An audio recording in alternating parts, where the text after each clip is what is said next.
Hi, welcome to the stream. We are just getting set up here to do another model glue. We're going to be gluing more dungeon tiles together. Here's one of the pieces we're going to be gluing. This is for a tavern set. It will need some time to dry. So we'll also be doing some assorted scatter. I have a primed version of the sarcophagus for our necromancer set here. I'm just getting toothpicks and things. And we're going to reassess our ooze pool probably as well. What I am doing right now is putting magnets in bases. So everything you see here that we're making, we have printed ourselves on those 3D printers behind me. You can see the designers on our website at dicendungeons.com under the Attributions tab. We probably will get to start painting the tavern today too, because we use a 5-minute epoxy. Hi! To get it all put in. And probably the second half of the show we can start painting the tavern set. Now the tavern color that was voted on our Patreon was green for the wall color. We did white previously on our Magic Shop set. So that's what the Magic Shop walls look like. They're nice, beautiful, bright walls. Bright white walls. That's green. I think if it's a Jolly Tavern, we might use this brighter green here. If it's a more of a go in and deal with your life tavern, maybe it's a darker green. Well, which one will it be? We'll have to make a decision. Yeah. And I think the color of the green we choose is going to affect the color of the wood that we choose. So a brighter green will want a darker wood, and a darker green will want a lighter wood. Do we have enough of that green to do the whole set? This bottle's pretty much completely full. Okay. And it's just the plaster portions that get painted. Yeah, but there's a lot There's of a fair amount, for sure. Well, if we go with a lighter green and we run out of paint, then we'll just have to wait until we get more paint. Yeah. So, what we're gonna start off with some gluing today, and I am just finishing all of these. So we have a whole bunch of pieces here. Don't forget this one. Yep. So if you want to start assembling the rafts, the bases here, where you're going to need them. Yep, I'm just going to move them closer to me so that I can put epoxy in the epoxy putting in places. And to clear a space. Here's a sarcophagus flip. There we go. I flipped the sarcophagus. Our little nightly sarcophagus. We'll probably paint this today. It's a nice little piece for our necromancer set. Maybe somewhere where the evil necromancer sleeps. Maybe he's a vampire or something. I'm going to move about 8 of these over. I usually can get 6 or 7 out of each. And I am going to need to have room clear for the jig. No, yeah, well, I'll just move them even further then. And for the drying process.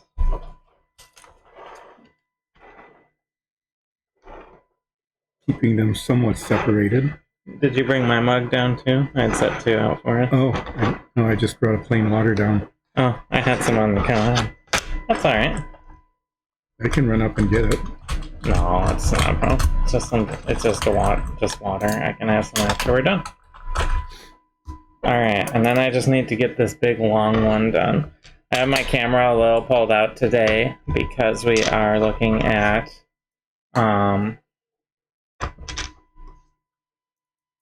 a larger project of gluing together. So I usually try to mix just enough. It's not so much the count There's how many can get done before it starts setting up.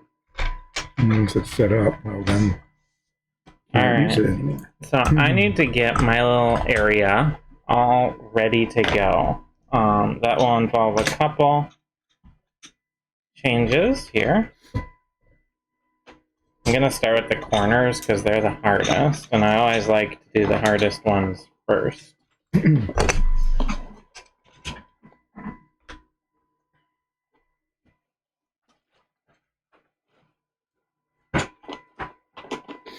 I'm just getting some isopropyl alcohol and a paper towel here. Here we have a very simple jig. This will help me align the walls. It just has a 90-degree angle here. Like that. Shall we start mixing? Let me grab some paper to set them on so they don't adhere to the... Oh, there's some wax paper underneath the counter here. No, this is to set on the table here. Oh. Like so. And I just have to move this giant mess of bottles out of the way and not bump into the camera. And since I'm going to be standing for this, I'm going to get my stool all the way out of the way. Okay. And while we have the glue out, we'll glue the door frames in on both our Necromancer set and our Magic set here. Yeah, we'll do that a little later because I have not straightened any paper clips for the hinges. Well, we can glue the top part bar across. Yeah, that's true, we can. Alright, so with the glue in place, I need to, for these walls, they're a little complicated. I set a corner floor in, one of the corner walls, another corner wall, and we might actually want to stick a little glue on the edges here. Can you put some glue here and here? Oh, it goes into the corner. Okay. Just to help secure it, we're going to have a little extra support going here.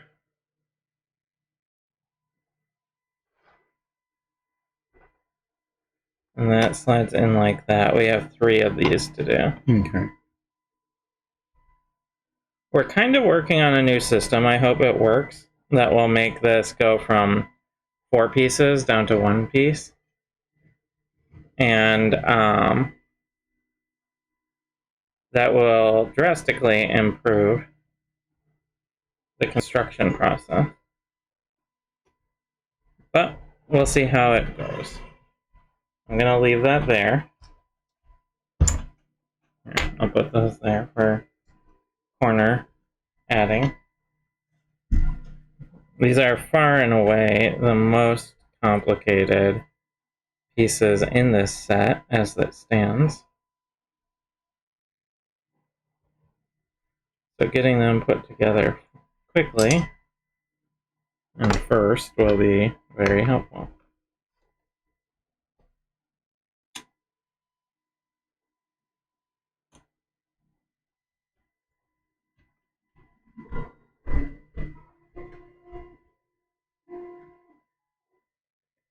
Piece. Alright, there's beam 1.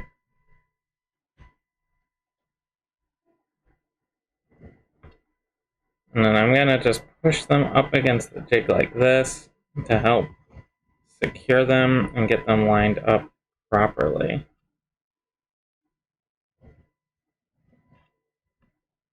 Sort of squares them off, like so.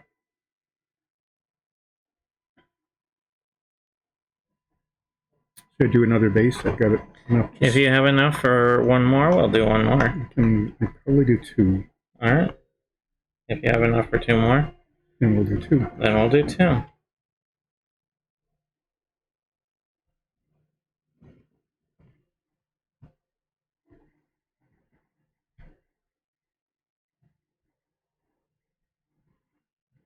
Okay. If we're doing 2 more, I'll do the door frame. This is a single door frame here.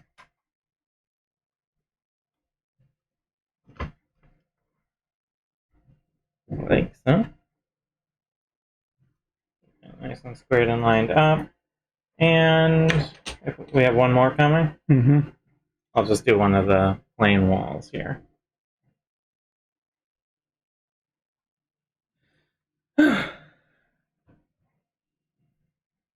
Again, as always, I have not tied my hair up when I really should have, because I'm leaning over glue, but that's the way it is sometimes. When you're... Okay, well, that's the end of that.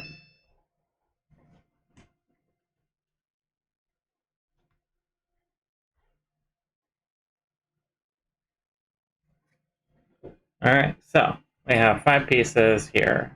Clean my fingers off. Alright, so giving these a minute to dry, and then I'll clear my jig. I have 2 more regular walls left to do, and we'll do the big double door here. Okay, you want 2 squares? 2 squares, a double door, the long rectangle. And if you have extra one, we'll do this inside corner piece, which is a square. Yep.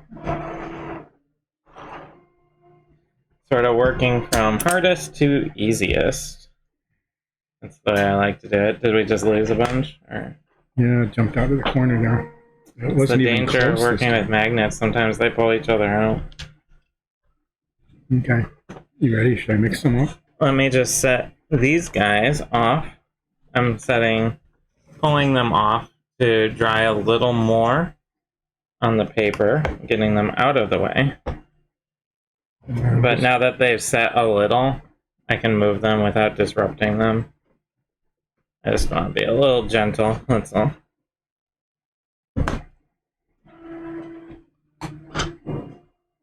Alright. What are we doing first? Which one do you want to do first? Let's get the big rectangle. Okay.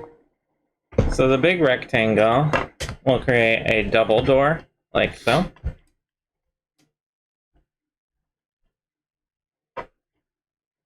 And it'll be sort of the Tavern equivalent of this piece from the Necromancer set.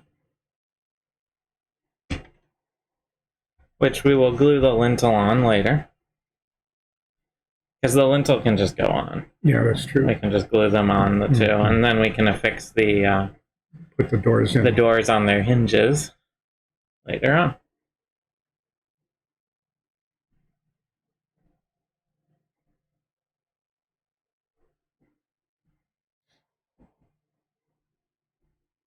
There's a lot of glue to apply, as you can see, when it's the big ones.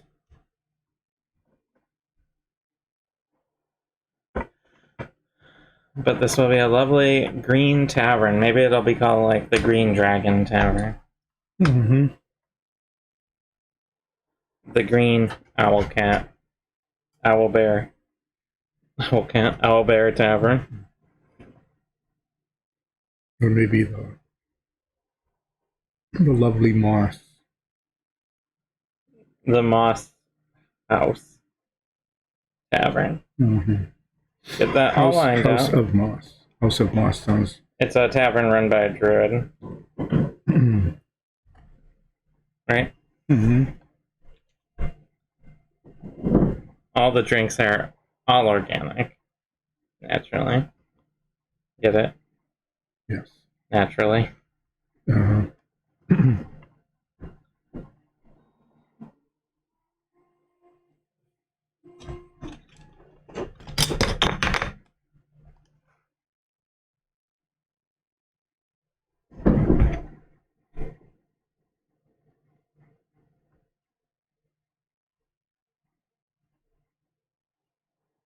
Enough for an extra one if you want to do one. Yeah, to give me a square.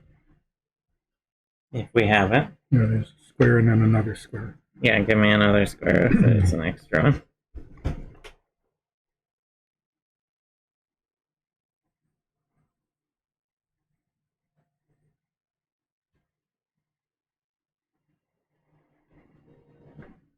I'll do one of these basic center floors all it is. It's just a floor. Center floor tile. Yeah, I don't think I have enough for another one. That's fine. It might be. It'll give me time to clear my my jig. I find that letting them dry on the jig a little here really lets me make sure they're straight, upright.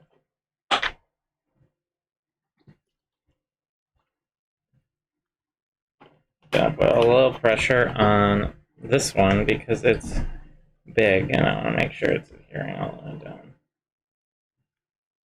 Something like this one, probably pop right off. There's some space.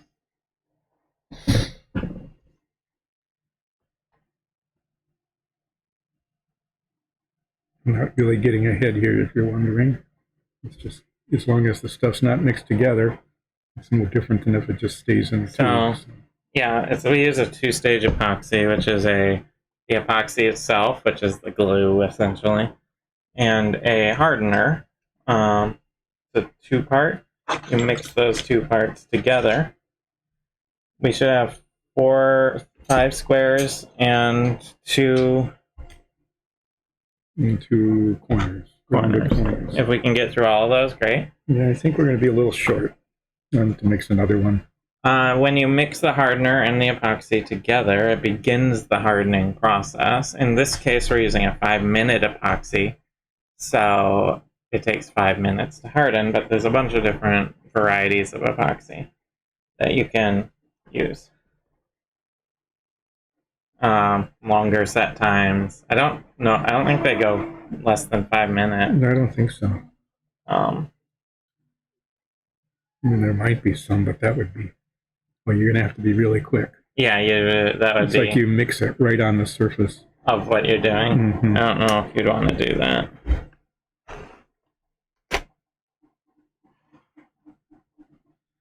I'm putting these window tiles together. As you can see, it's the floor and window here.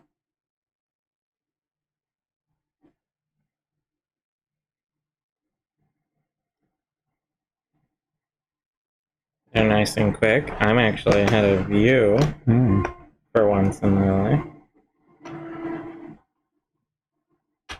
And then I have 3 center floor tiles. And once this dries, we can throw the whole set together and see what the tavern itself actually looks like.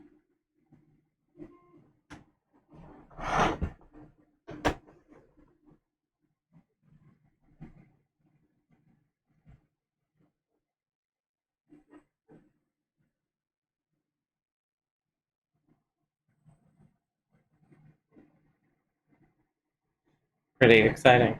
I know.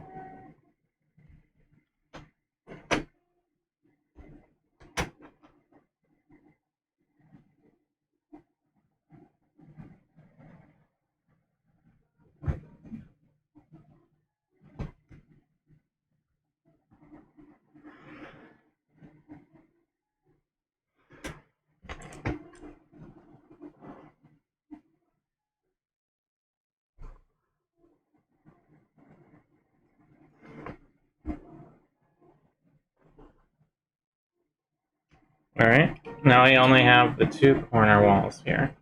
These are rounded corners that we will be attaching. There might be just barely enough of this.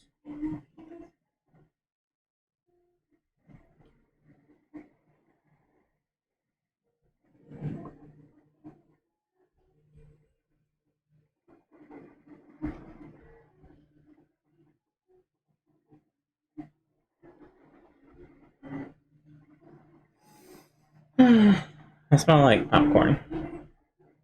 I've been thinking about popcorn for like a day and a half now. Ta-da! Alright, and you probably can't see this one because it's way down on the side here. But it's just getting jigged in. There we go. So we want to do the 2 door frames? Yeah, so let me transfer these guys. I'll need just tiny little bits of epoxy. Very small amounts of epoxy. I'm transferring the pieces we just glued off of the jig so I can clear it out of the way.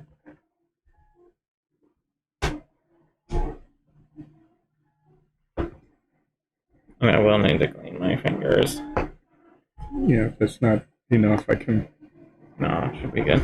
Alright. So we have a full set drying here.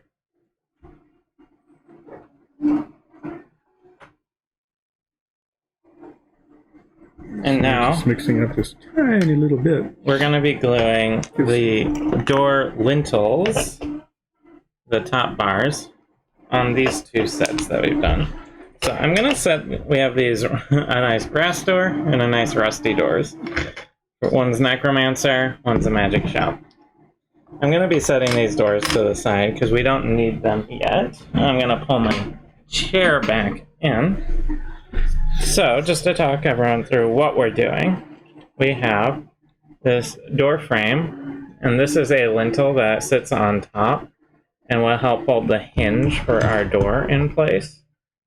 And while it does wedge in just fine, it's not going to hold there forever. So we're going to just put a tiny bit of epoxy glue in it, glue that lintel on, and that will provide us with some structural support to keep it in place.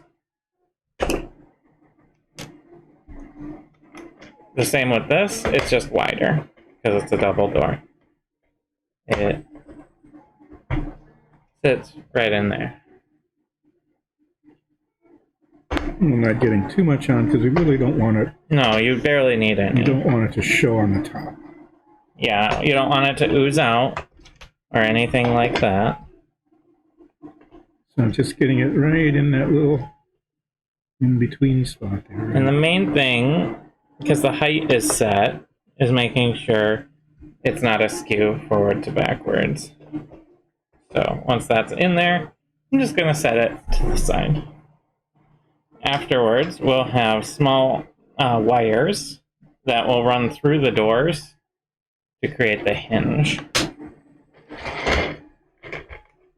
This one's a little bit of a tighter fit, so it'll need to pop in a little more. But it looks like that went just okay. And there you have it. Two door frames. I'm just looking for the hole on the bottom. Oh, there it is. It's way down in the crease. Yeah, they go down in between the stones. So, if you want to, a whole pile of stuff. These need a second to glue. Why don't you grab some paper clips and get some wire? Get some wires. I need three hinges. One double door, one single door. So but if you're producing them, we'll need another 3 for the tavern. I'm doing them anyway. Since you're doing them anyway. What I'm going to do is we have these 3 tavern doors here. They're these nice rustic wood doors. Here, I'll hold one up to the camera. You can see they have this nice rough wood, metal bars across for the hinging, holding it all together. These are going to be our tavern doors. So, I'm going to start getting the, just the base color in. And I think the flat brown looks really good with the iron bars across that we have. So if I could grab a glove right next to you. Can I? There we go. One came out finally. Alright. And then what I need is the flat brown. I guess this is red brown. Oh, it is flat brown. Alright. So you need 6 of these, you said? Yes, if we include the tavern set, and since you're cutting them up, you might as well. So I'm not really cutting them at this point. What I'm doing with the You can never go past iron bars. Is basically just straightening them out.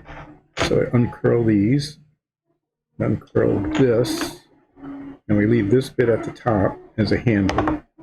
And then I use the needle nose to try to straighten out the kinks and then run them back and forth through a door.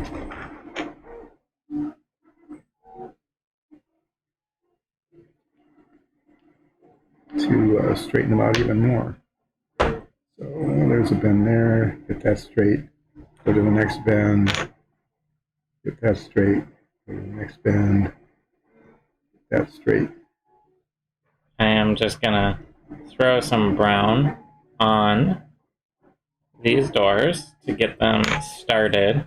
The slow part of doors is that because they are supposed to be upright but they're flat, you can't really dry them upright, so they take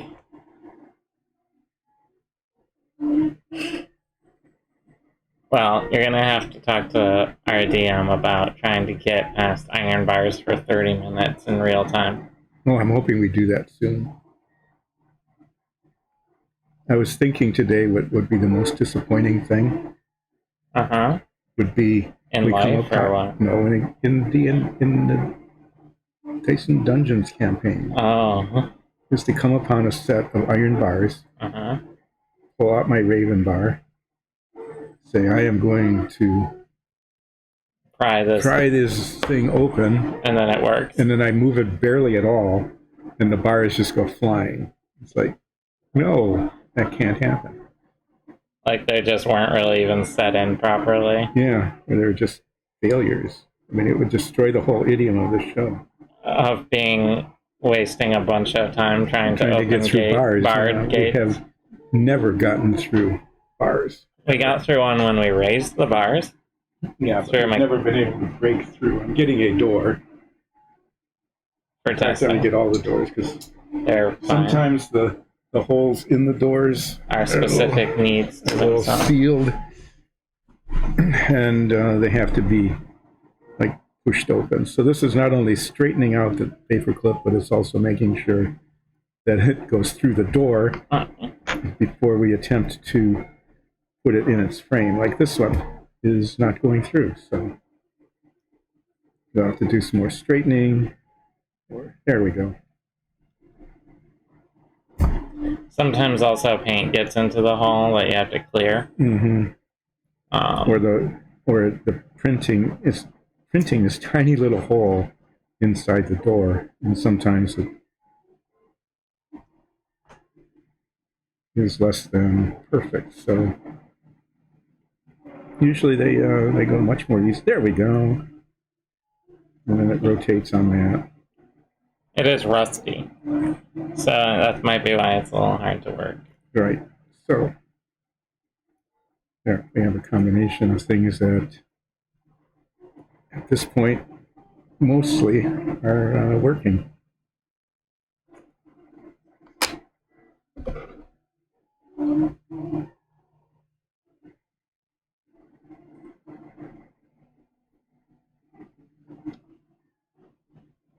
Okay.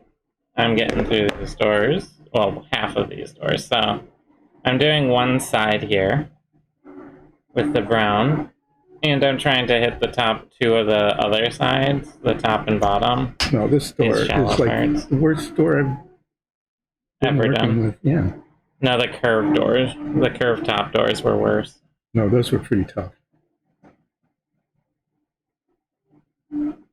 All right.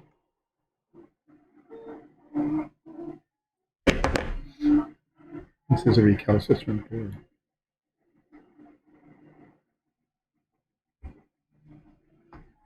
Recalcitrant? Doesn't that mean like apologetic? No, it means it's not cooperating. Unapologetic. Okay, well, we'll see if it works later. It's just a mechanical connection. Actually, once that sets, I can go ahead and try to install them. Yeah.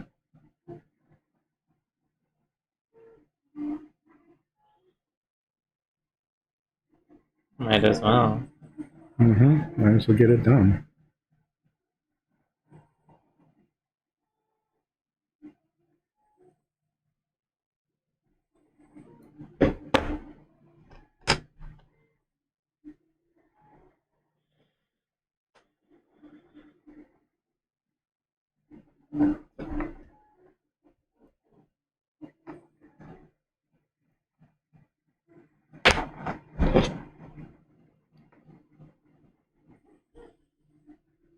these are not particularly hard to paint, these doors, but they have, I don't know how well you can see it, but they have all of this wood grain once it focuses.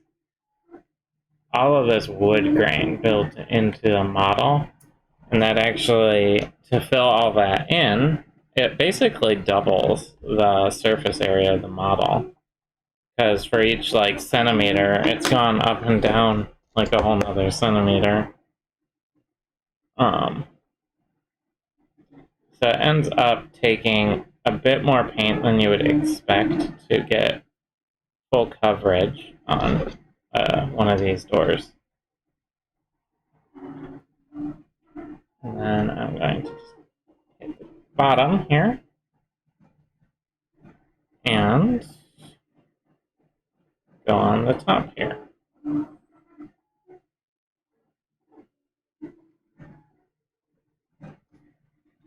Alright.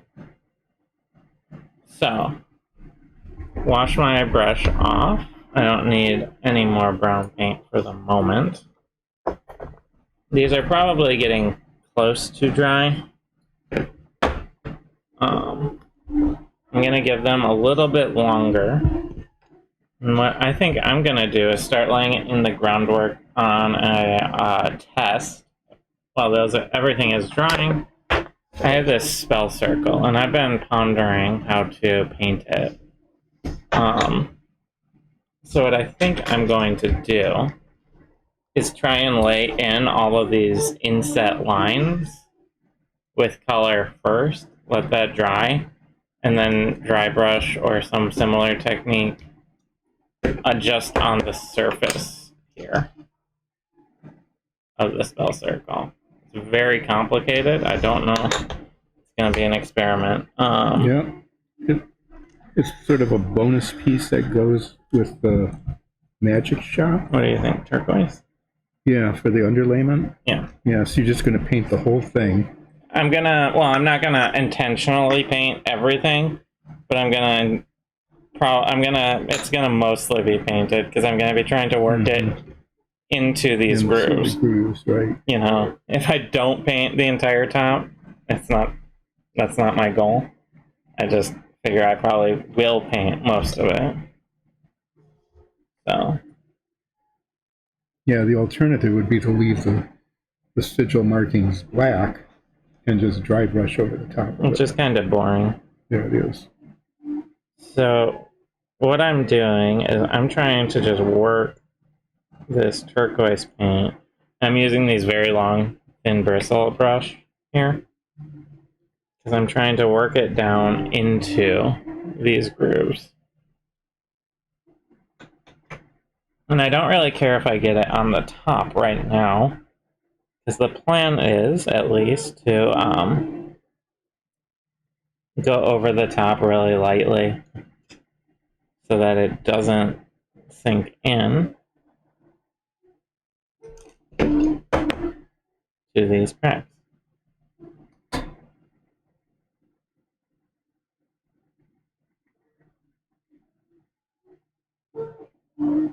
And this is a big experiment. I have no idea how this is going to turn out. Yep, we're going to do some more experimenting with some other stuff soon. There's a lot of prototyping and experimenting going on here.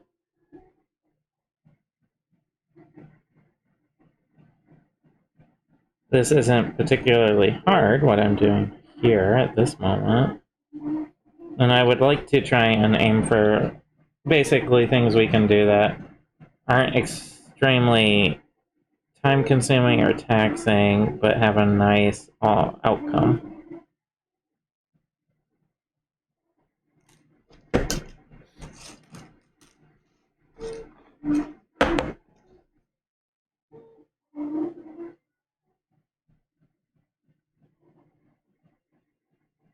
The easiest option for this would be to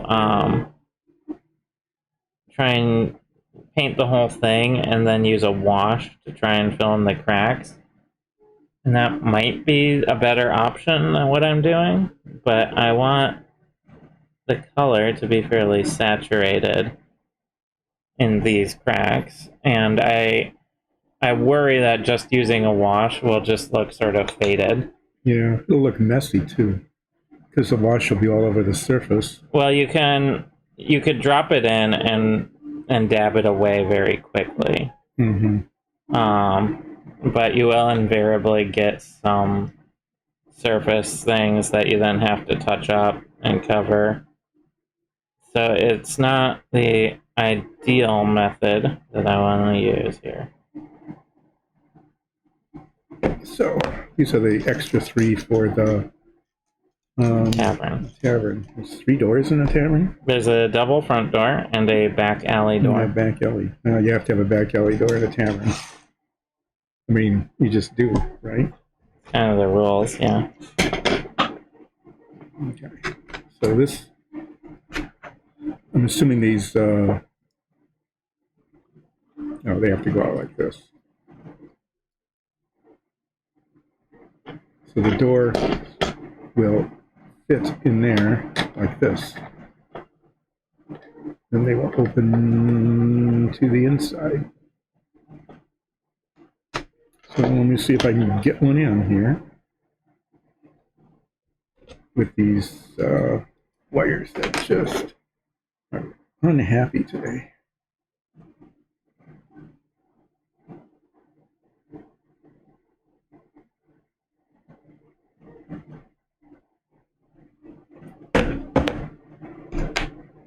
So, goes through the hole in the top. There's a hole down in the bottom that's really hard to see, down between the stones, and then it goes through the door in the hole that I was opening. So, what we try to do is line them all up.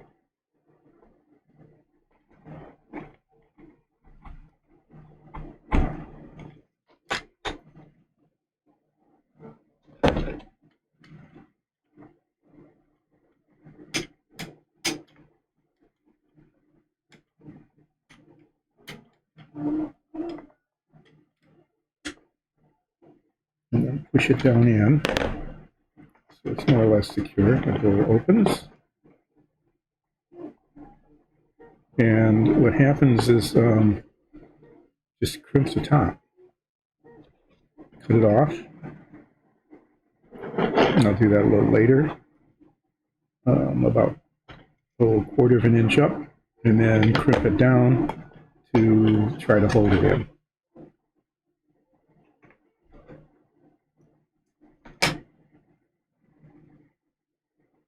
I'm just rotating it inside the flat part of the pliers here to help with the making it straight. Whenever you want, there's also that door. Okay, yep.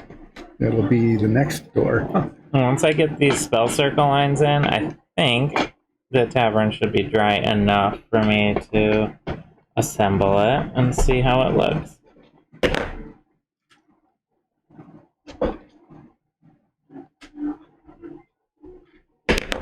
Yeah. The doors swing look pretty decent. Let's make sure they're pushed all the way down into the holes as far as they go. Then I'm going to clip them off. Maybe. Maybe clip them off. Get the thing in there. And then bend it over right at the top. The finishing touch usually is to put a little bit of paint on the paperclip because it's really bright. So in this case, we'll, I don't know, probably paint it kind of a brownish color maybe.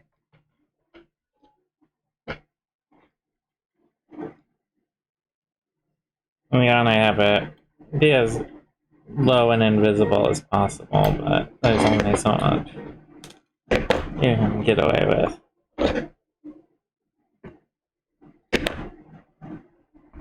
I have all these weird symbols around the edges here that I'm just gonna try my best to fill in. They're not the doors are working, they're not falling out. visible. And the paper clips are nice and bright, and we will, I don't know, maybe just some umber wash on them. Probably do it to the next time we have the umber wash out. So which way do you want the door? The door's opening in. Which hinge side? Yeah. Oh, whatever you prefer. Left is always better. Left looking from the outside in. Well, left, you know, to the left. Yeah, but there's the left from the inside is different than the left from the outside. No, it's the same. Probably. I don't know, whatever one you prefer. I'm just being impish. It'd be really useless. Alright, so here is a whole bunch of turquoise that is hopefully filling in all of these lines. And I'm gonna let that dry and maybe do something with the surface. I'll see. Get it proper. I'm gonna wash this stuff up.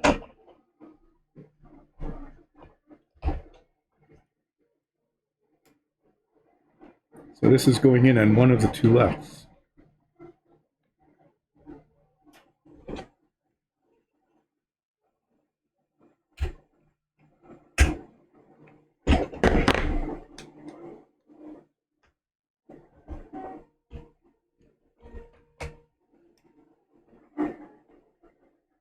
The wire's not yet in the hole underneath, which I can't see. Going okay? Mm-hmm. Alright, so Trying to get the bottom wire into the bottom hole. pulling out my camera here. Let's see what this in looks like. So I'm going to try to get the wire just peeking out at the bottom of the door. There's really not much clearance here. Ah, I just tore it open. Okay, we're going to. Did you pull the top on the bottom off? Yeah, I just pulled the ball off. Trying to get the hinge pin in, but that's easy enough. We'll just reglue that. Because we have to get some epoxy out anyway.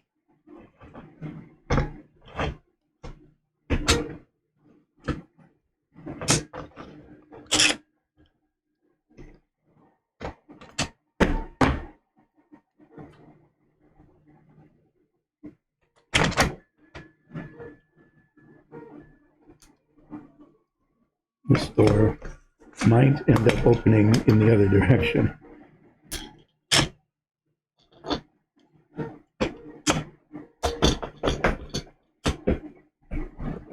There we go. Yeah, it's, okay, so what we have here is an asymmetry. As you can see, the hole in the floor is way closer to the post on this side than this side. And so it won't work that way. So I'm going to turn it around the other direction and see how it looks. See? I see. Yeah, it's just the way it was printed. We'll have to make some adjustments on that. We'll make a note of it. This is part of the prototyping process. So here's a possible example of a tavern. We have a double door here, like a back door alley here, a nice little alcove for your mysterious cloaked types to sit in, maybe. Yeah, all that. What do you think? Yeah, that's a really quite large set. It's one of our medium-sized sets. There. Put both windows over here. So, do you think dark green or bright, vibrant green? I don't know. I was thinking the dark green with the lighter wood, but, you know, as you're talking about it, it might look better with brighter green.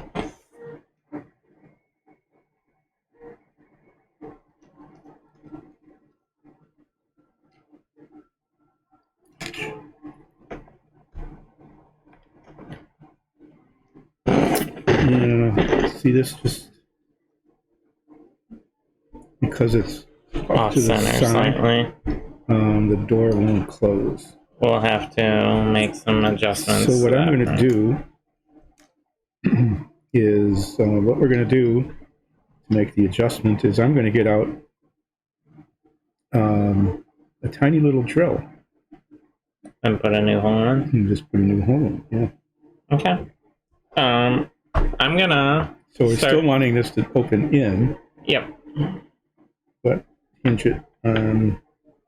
I'm going to drill the hole on this side. Now basically, if you can see this, which they sort of can't, is there's a little hole here and a little hole there, and basically they're all a little bit too far that direction. So I'm going to drill another hole, and it might connect to it. I mean, if it wobbles around a little bit, that really won't hurt. I'm gonna do the screen. Okay. For the plaster. For the plaster. Okay. You want to get started on that? Yep. And then we'll pick a wood color. Mm-hmm. Do we want to have the floor be the same color for ease? I don't know. We'll see how it looks once the wall. What are you thinking? The flat earth or the red brown for the wood, or maybe even the flat brown for the wood? I was thinking maybe flat earth. It depends. Yeah. Let's see how it looks, the bright green looks on the wall. Okay. So anyway, these guys, this guy needs some work. And actually, it's a good thing that this is separate. It'll make drilling a little easier. This is the first time we've had that happen with the door. We are learning some changes. It's probably because we switched it to a stone floor. Oh yeah, this was a totally custom-made kind of thing. Totally. So it usually needs a little. This is designed to have a wooden floor, like this one. Not that you can see. Okay. So this isn't really a big deal, but you know, it'll be a thing that we haven't done before. Mm-hmm. And it'll be something to fix going forward. That's why we're doing all this prototyping. So I want to just get this nice bright green in on the plaster. That is my goal. I don't need to necessarily try and worry about the edges yet, because those are getting painted over with a wood tone later. This is a pin drill. This is designed to use tiny little drill bits, little bitty itty bitty drill bits, and to drill it by hand. So I'm gonna find one that was actually a little too small. And find one that's about the same as the toothpick hole. What do you think? The toothpick hole in I think with a dark wood, this will look good. Yeah, we could try one. What do you think, Will? Yeah, I think even the flat brown for that. Yeah. And then maybe use the red brown or the flat earth for the floor, so that there's a little contrast with the wall. Yeah.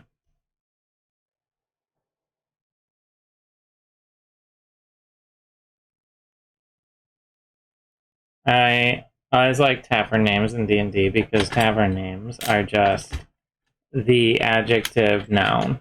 Is like the easiest way to make a tavern name in a D&D.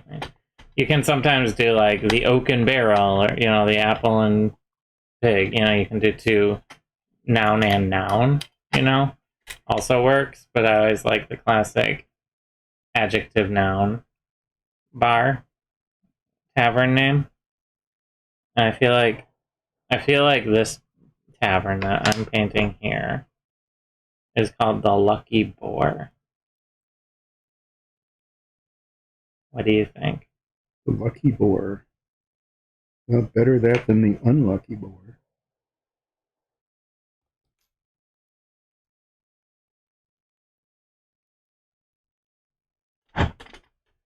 So this is very bright and vibrant, as you can see, against the black. That will get changed as we add more color. And if we end up not liking how bright this green is, we can always just paint over it and start again. That's the joy of model painting. Now I'm going to try to drill a hole. I could also tone this green down with a wash if I wanted. I don't know if I want to, but it's always an option on the table. If I paint everything and I'm like, yeah, it's just a little too bright. No, I just didn't miss by much. It looks like basically that's where I want it. That paper clip is coming down. So basically I'm just going to be widening the hole. I'm just going to be making it, moving it left a little bit. And all it has to do is sit in the hole. It's not a structural support, necessarily. As long as it doesn't pop out, it's all that matters. Yeah, if it slides around a little bit, that won't hurt. So we're doing green today because green was the color voted on by our patrons for the tavern walls. I run polls in the Patreon periodically whenever we're painting one of these prototype sets to see what color we should go with. And green was the winner today.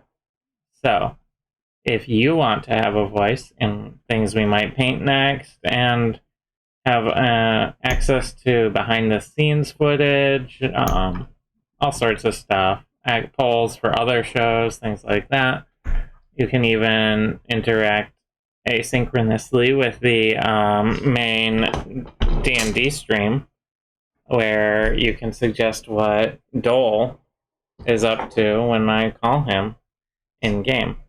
And our D&D stream is our big show that we do Sundays at 2 p.m. Eastern on Twitch.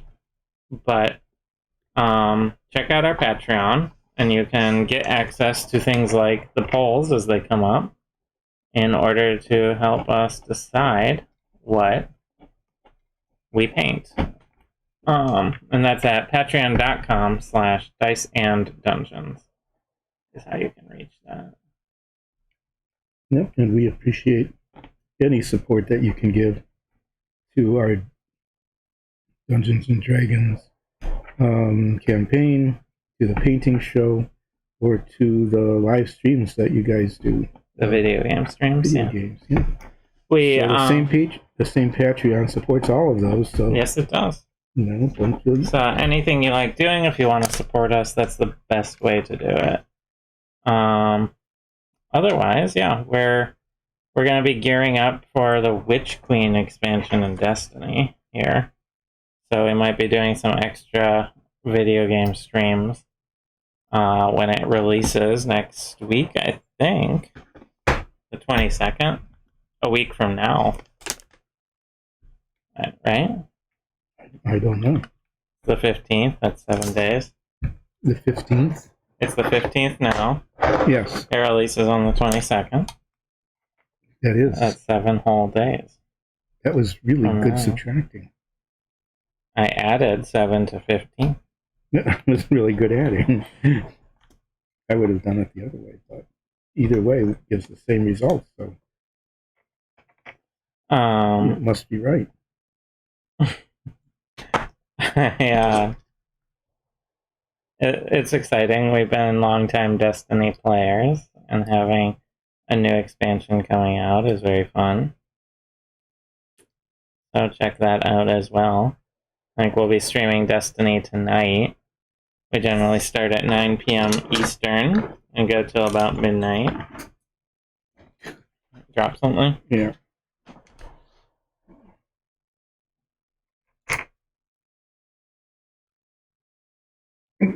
Actually, it was a good thing I did. I was looking for the thing that was buried inside. There's a little caliper pin thing here that holds the drill. And there's one that's larger diameter. And I wasn't sure where it was. And this part came off, in case you're curious. And there's the other one that holds the bigger one. And there's some metals. Yeah, a very versatile tool. A little door troubleshooting, basically, huh? Yeah, we're having some door troubleshooting. It's getting close to being fixed. Well, that will be another project for Lexi, I'm sure. Yeah, we'll just have to point it out. Yeah. It's not an urgent one, but it's one to be fixed. So now I'm going to see if I can get this to work now. Now? No. Now you're going to see now. Oh, you said now I'm going to see now. No. I'm laughing at this point. The repetition.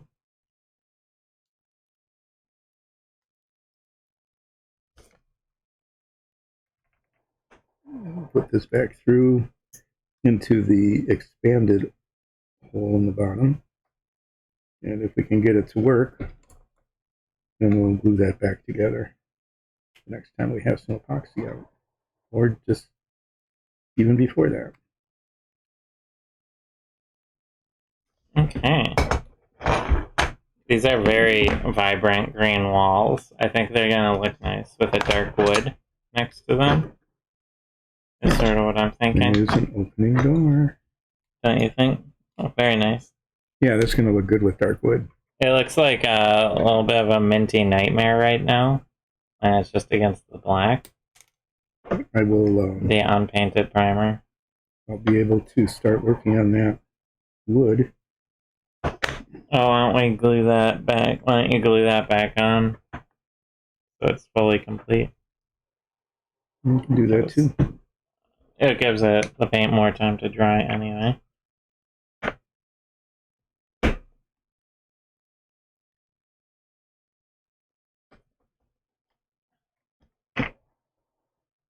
As you can see, to get this in, using this nice big brush I have, it goes quite quickly. It really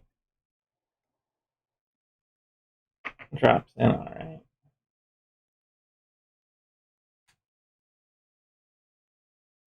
Okay, well, that works well enough. Put this away. Scrape off the old. Now these curved corners always take up way more than you would think to fill in. They are deceptively long because they're curved. So what I want to do, there's some lumps of epoxy here, and I just want to get those off so that it lies flat.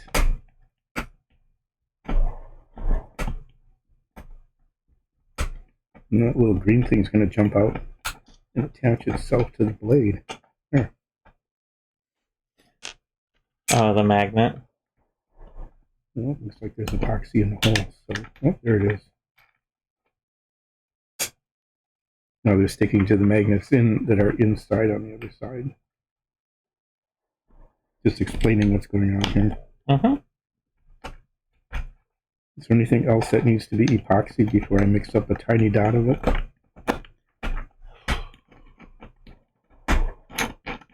I don't think so. I mean, we'll eventually want to put the lintels on the tavern here, but I guess you could paint them after they've been glued on if you wanted. Yeah. What? Well, let's see. It might be easier to do that, actually. So I have these two doors and their lintels. So if I put these on now... Then they just all get painted brown. Yeah. And then you don't have to worry about holding them. Okay. Well, I'm going to put these on. I'm going to attach these. You can see that. I'm going to just, since I have to mix up some epoxy anyway, I'll get these epoxied on like this. And then once you're done with that, I will fill the plaster in with green on the edges. So just set those aside a little bit. Get some epoxy paper out. Move all the tools that are getting in the way now. That's how it goes. Mix up a couple of drops of epoxy. The second you finish with something, it's the most in the way it could ever be. Right? How it generally works. Yeah, and then you look for it and you can't find it because you've moved it away from being in the way. If you want, Craig, I'm just going to quickly fill these in. Is that alright? Okay. While you're getting that, I'm going to just get these little sides here filled in with the green so that we don't have to come back to them later. The first thing I'm going to do is put this in. Cement this back on.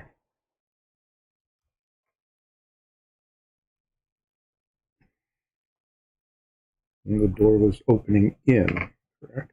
Mm-hmm.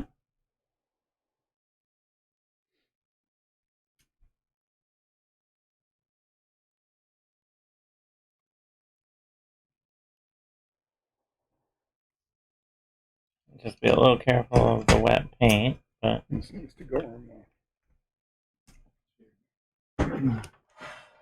to straighten up.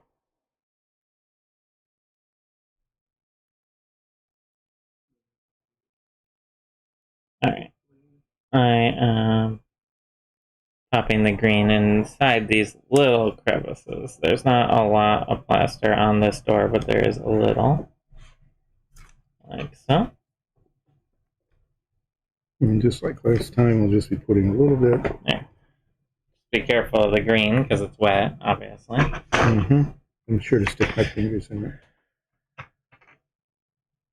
And then there's just a little green under the windows here. And after I'm done plastering these window tiles, I'm going to also metallicize the window, whatchamacallit?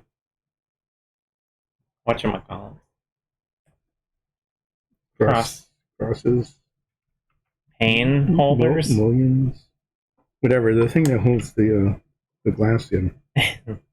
The lead that holds in old-timey window glass.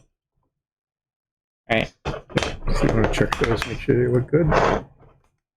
They're in the right orientation and everything.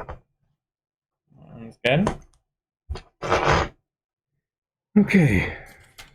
So we decided to make these the really dark brown, the flat brown, or the red brown. I think we're going flat brown for the walls. Yeah, really, it's a really darkish brown. To sort of offset the bright green. Mm-hmm. And then we'll use either the red brown or the flat earth, maybe the flat earth for the floor. Yeah. Just so that the floor will be contrasted, it'll be lighter than the rest. I am just finishing up the green here. There we go. A bunch of bright green walls. So, once I wash off this brush, I'm going to be putting in some metallic on these windows to create that sort of lead effect. I'm going to wash this out. Oh. Did you move it way too soon? Yeah, it didn't hold at all.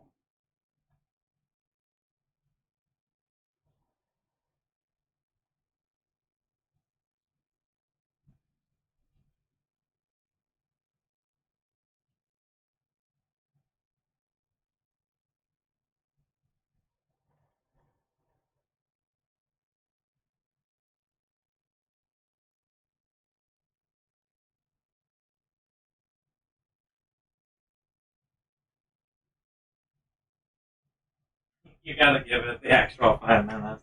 Yeah. No, it's been about 1. So that's the same color that we've used. That's the red brown, flat brown, I think. We used red brown on that with an umber wash. No, that's what made it so much darker. This is going to be really quite dark with the flat brown. Yes. So I'm going to use I think the steel. I think that's the flat brown there. Yeah. The steel here makes a very nice dark metal for the windows here. So I'm going to use that. Checking to see if this is dry enough to work with. I did the corners first. Okay. And then I did the straight walls, and then I did the rounded corners. So that might be the driest.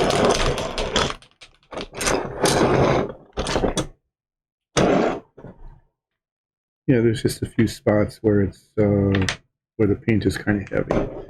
You can tell by the gloss on it. Yeah. So for these windows, one thing I want to do, I'm going to let these set for a little bit. give them a minute, Mm-hmm. is sometimes they develop these little slight, tiny, like cobwebby threads in between.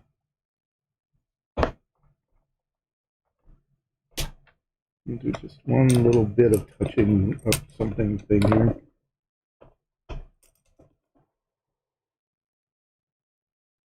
And try to make the shiny on top disappear.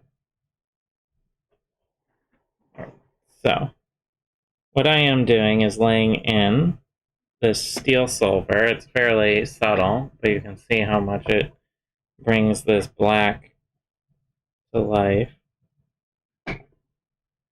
And I'm not going to be too gentle about it because I need to make sure everything is covered.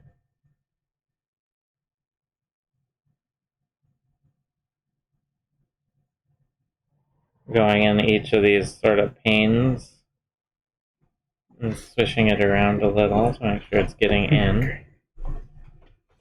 This part of it takes a long time, getting all the edges of all the wood. Yes. I mean, it's not terribly hard because it's a raised edge. And I'm just painting up to the edge. But still, you can't just flip it on.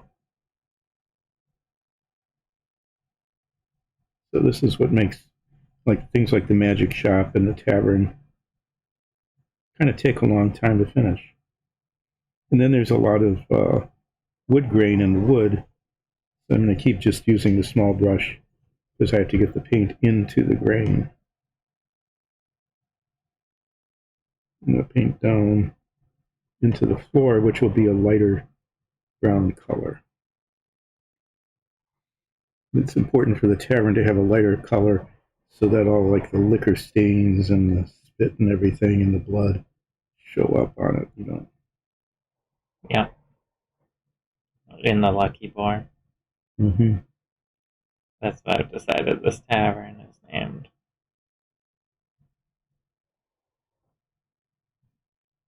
Okay, so I think that this window has all of its steel painted in. So that'll be ready for the wood that will go around it. Well, so I need to do the same on this one. I accidentally put a little too much steel in my cup, but that's okay. You can see how that makes a nice clean edge then. It looks really different than it did before. Yeah, it's pretty amazing how quickly it transforms when you put the wood on it. And are you doing? Am I going to be doing the centers of the wood, or are you doing the whole wood? I'm doing the centers. Because last time you just edged it, and then I went in and did the rest. But I think if you want, you can just do the whole thing. Yeah, I mean, it won't take any longer. You can just move the paint over and you can be doing edging too once you're caught up.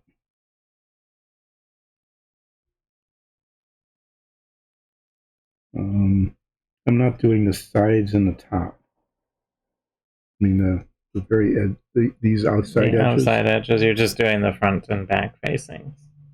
Yeah, I mean, those for two reasons. One is it gives me a place to hang on to it. Yeah. And the other is that it can be done with a big brush because it's not in contact with any other color. Yeah.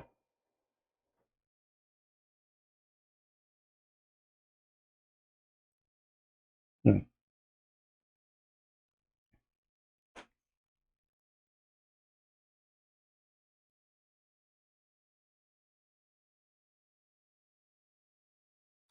Anyway, you can see the before and after there. See how totally different it looks?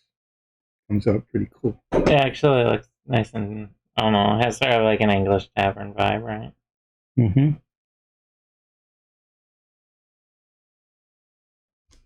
Okay, those windows are in.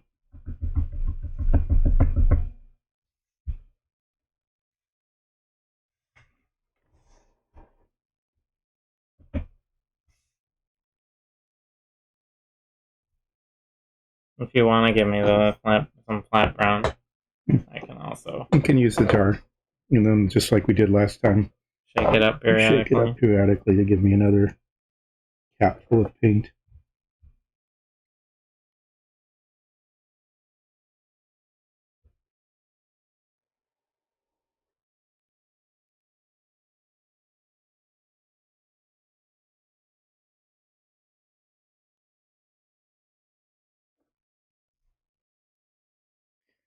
And this will let us get through painting this this tavern, fairly quickly.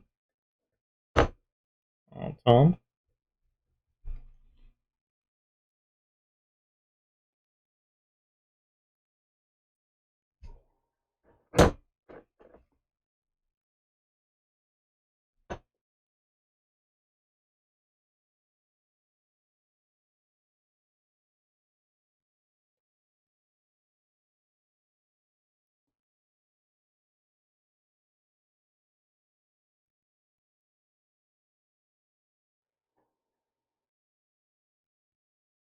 So you want the bottom to be painted brown. Yeah, down to the edge when you're doing the sides. Mm-hmm. These wood beams are the most time-consuming portion of the whole set, I would say. Mm-hmm.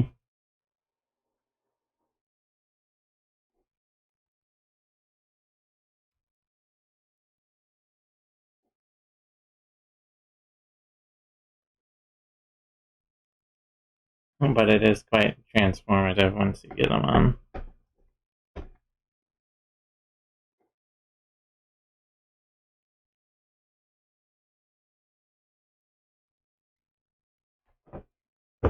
Just side by side, it makes a huge difference in the completed look. And these corners are the worst.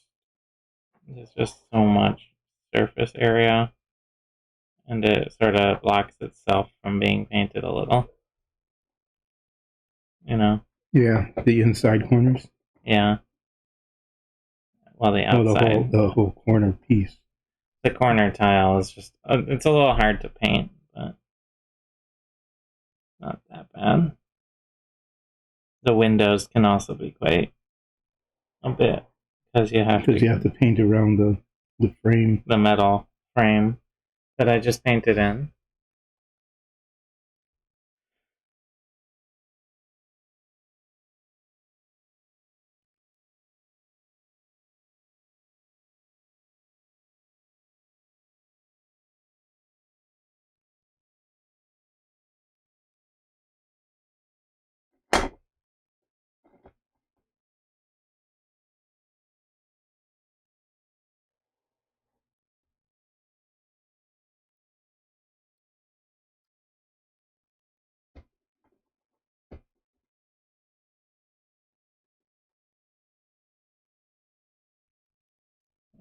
What do you think?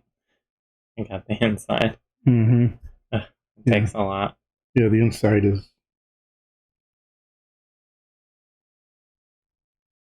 The dark wood helps tone down the green a little, just visually. Yeah, I think it looks good together. You do a lot, your brain does a lot of color adjustment based on context. So just as you're doing, when you get to the outside, yeah, there's this kind of lip on it. And I'm just painting up to it and leaving that green. Well, I don't think I painted the whole lip green on all of them.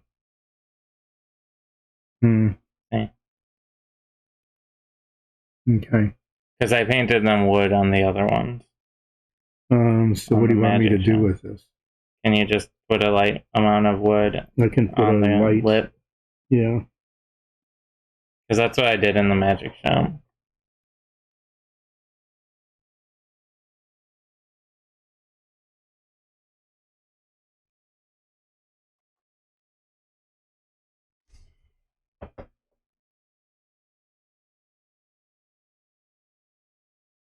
Okay. So does that look okay? It's kind of like it's not all the way. Oh, probably fine, yeah. We're going to want it to look consistent, but also not impossible to do. Mm-hmm.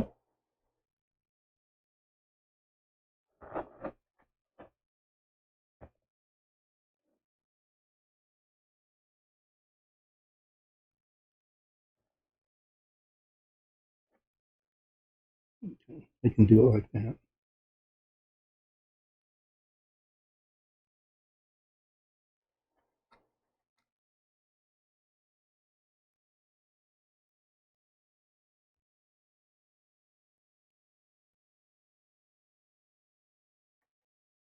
Alright.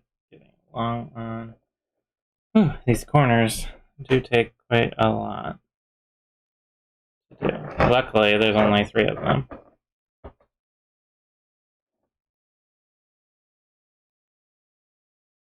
Is there another jar of this?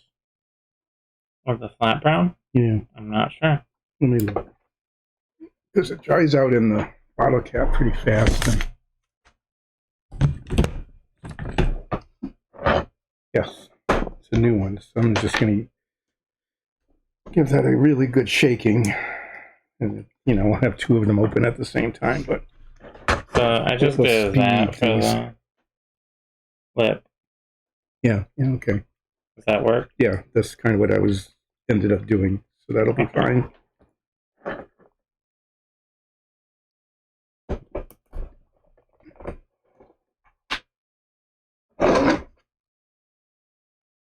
I discovered this does go better if there's actually paint on the brush, and when it gets gummy in the bottle cap, you just really can't use it.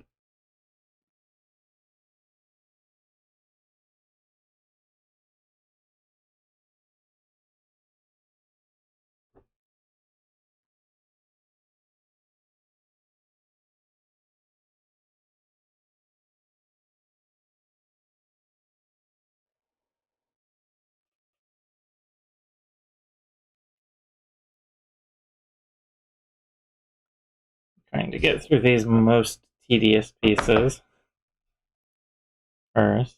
Yeah. Mm-hmm. Because everything else can be a bit of a breeze afterwards.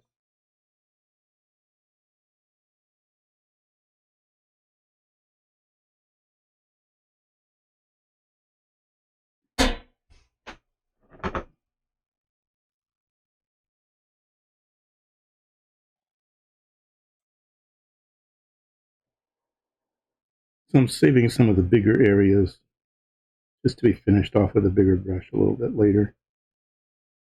Like the edges here, the tops, and the side pieces where there isn't any contact with other colors. Yeah, like that top part.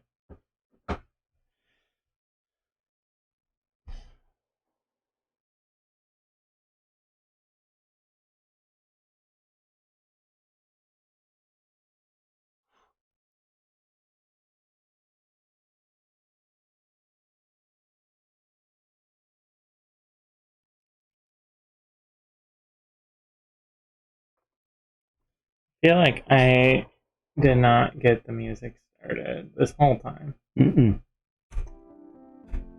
Now you're entertained. Our startup button got changed around a little and it doesn't automatically start the music anymore, but I got used to it. So as the paint dries, you get to see those would be the colors. We'll probably put a black wash, a gray, an umber wash on that. Umber wash does not show on It doesn't really at all. show up. It might highlight the grain a little bit. It really not does even nothing. bother. We won't even bother with a wash then. We can do a black wash if you want to show it, but it will darken the That'll whole... just make it even worse, yeah. Even worse? I mean, even worse or darker. Darker. Is that bad all now? it'll do, well, we could try it on one and see, but it might not do anything other than make it look ugly. Yeah. The flat brown is like the exact same color as the Umbra Wash. I've tried it multiple times on these, and it really doesn't take at all. So we could try a black wash, like you said, if we wanted to try to highlight the gray. We'll do that. If we do that, we'll do it just on a flat wall, like this single flat wall. Well, I'm going to be using the black wash on the doors to show the lines in between, so you'll be able to see what the black wash looks like on a flat brown. There. I'm going to be doing a targeted black wash to create the vertical lines between the slats of wood in the door. So you'll see there what it looks like. And once I finish with this corner, I'm actually gonna paint the other side of those doors quick, because then I will have them all set and ready to go for the silver later. Just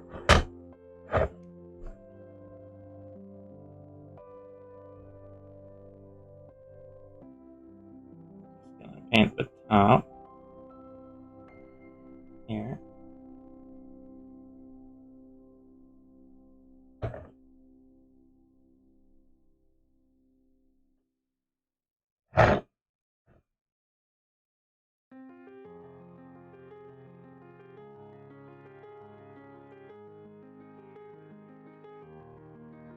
Alright, so here is what the walls look like, painted in with the brown and green.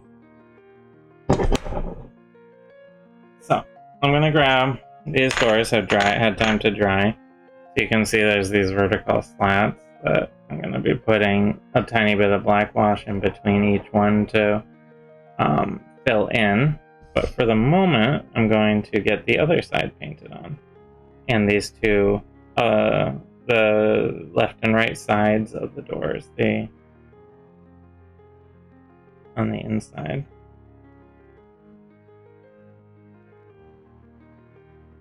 But I won't be doing the black wash until after I apply the silver to the fittings, the door fittings. But these are nice rustic doors when they're all done.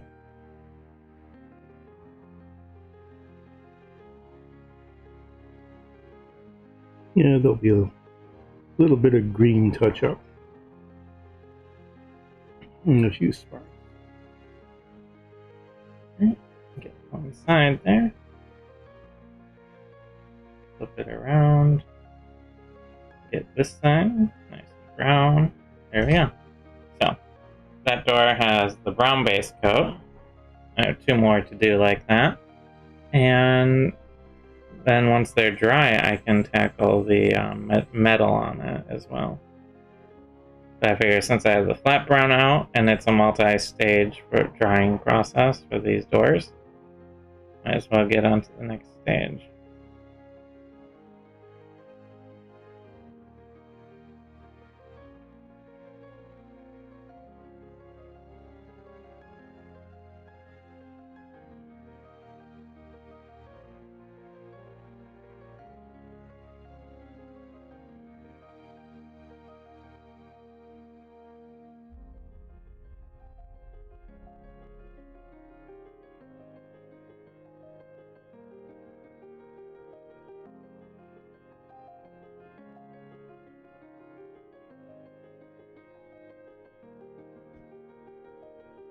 There's another door. One more door to go.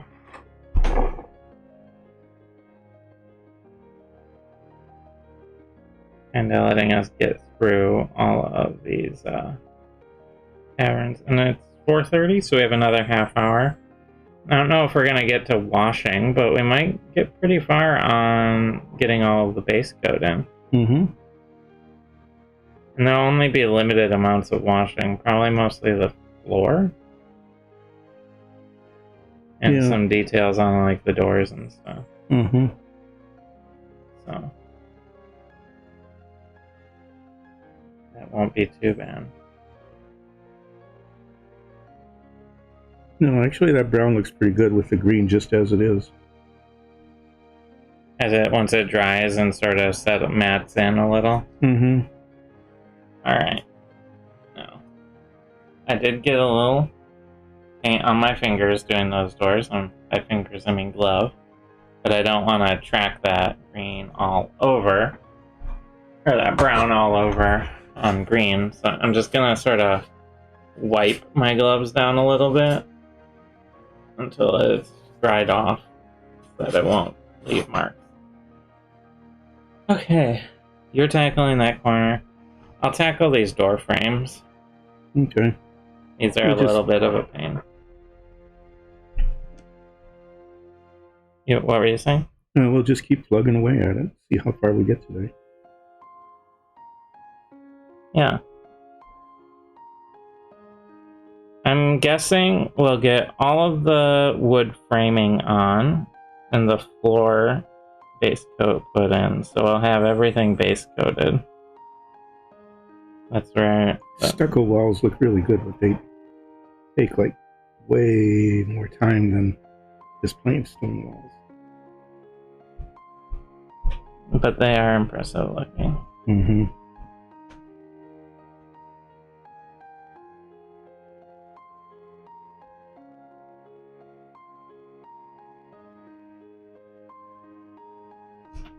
You can see how much that little door frame clears up when you put some wood on it. Yeah. Oh yeah. And otherwise it just looks like splotchy.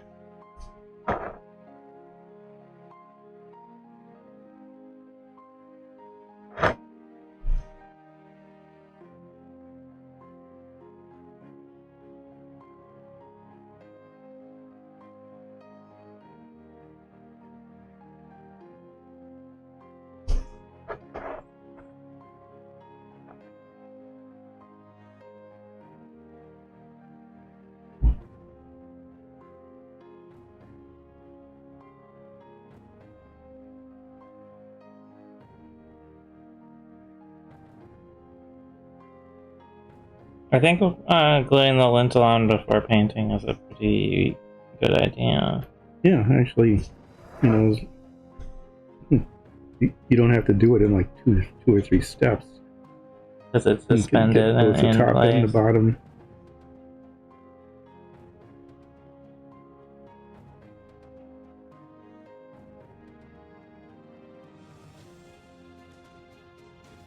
Now, painting the doors beforehand seems pretty necessary. Yeah.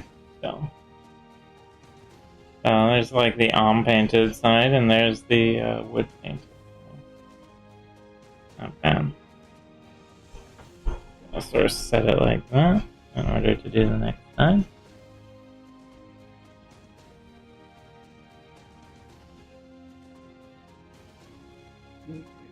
You got everything but the big bits. Oh, yeah, I did the big bits on mine, but it took me a little longer. Yeah, I was gonna just wait for the little bit and then apply a big brush. Do a big brush and finish it all. That should work.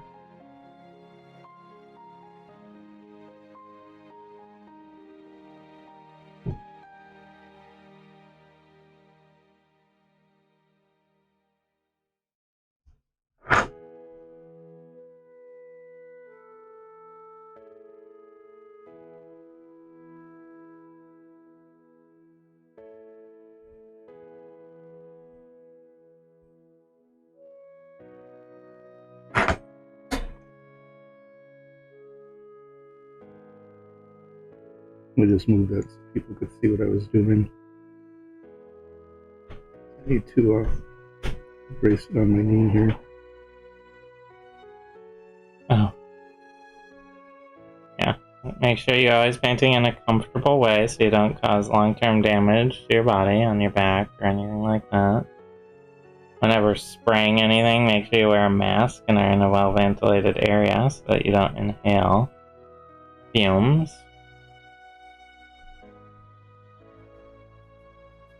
Because even really any fumes aren't great to inhale. Yeah, even if it's just, latex water-based paint.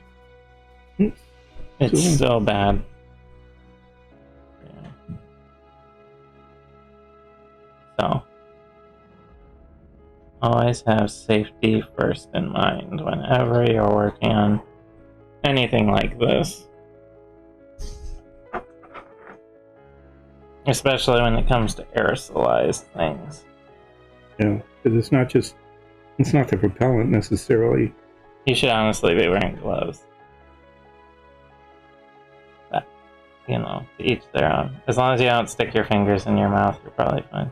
Okay, I'll try not to eat the paint. Alright.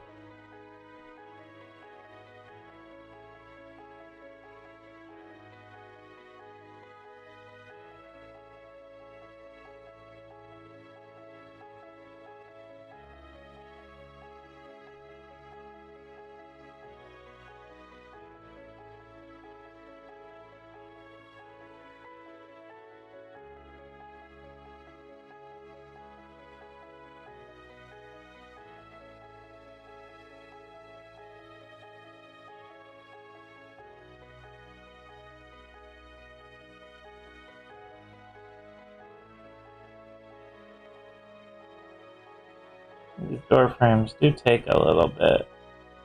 Just a lot of little there's a lot of edges. edges. Yeah, I remember on the last show, you were able to put a base coat on an entire Necromancer set in the time it took me to just do that on one door frame. To paint one door frame like this? Mm-hmm. Yeah. Alright, so there's a nice simple door frame, sans the sides. Now I have the bigger door frame. Which will take just about the same amount of time. Yeah, it's not that much more in terms of what I need to do with the wood.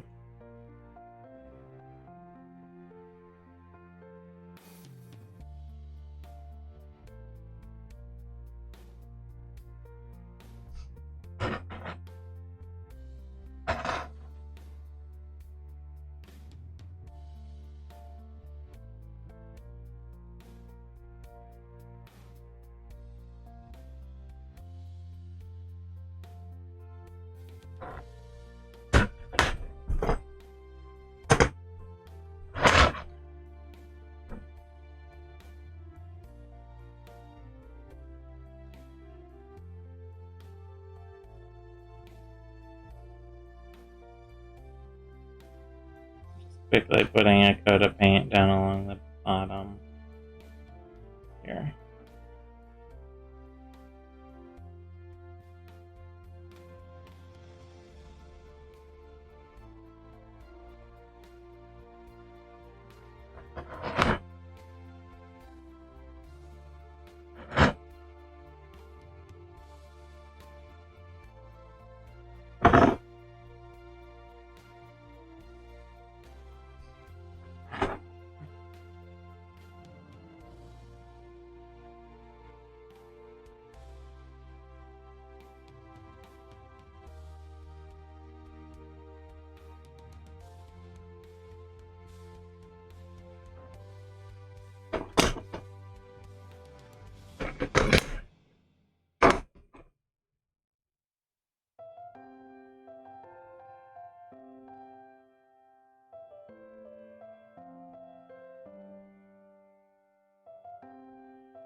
I'm picturing the Lucky Boar's sign.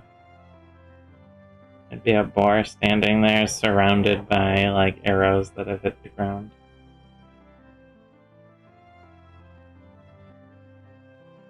No, I thought maybe it would be like a D20 showing a 20. Why would a lucky boar? 4 have a d20? Because it was lucky. It's lucky to have the d20? Yeah. I was thinking like it was lucky because it was escaped being Because hunted. it escaped being killed by hunters. Yeah. That would be lucky.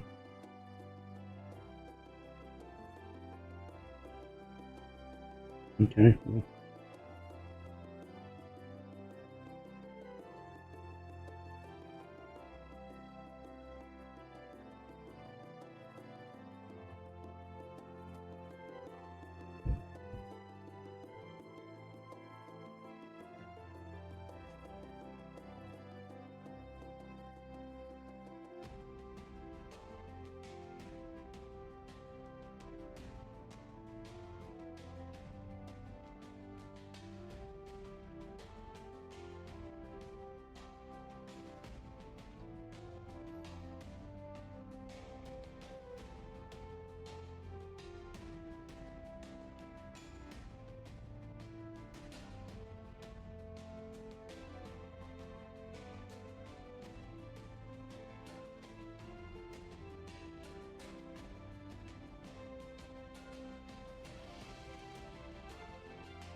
Alright, coming along, almost halfway done with this big door. Almost.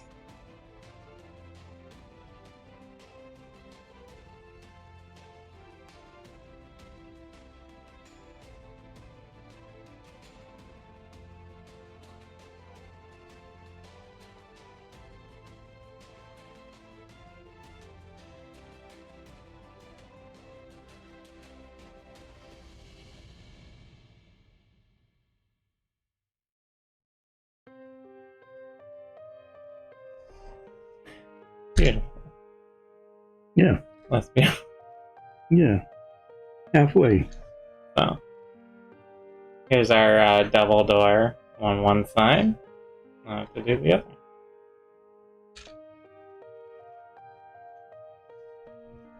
At least I don't have to do the whole bottom on this side. Yeah. Covered by the floor.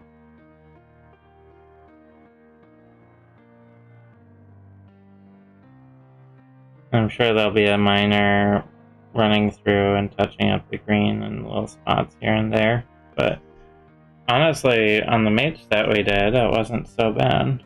No, there were just a few spots that needed to be done.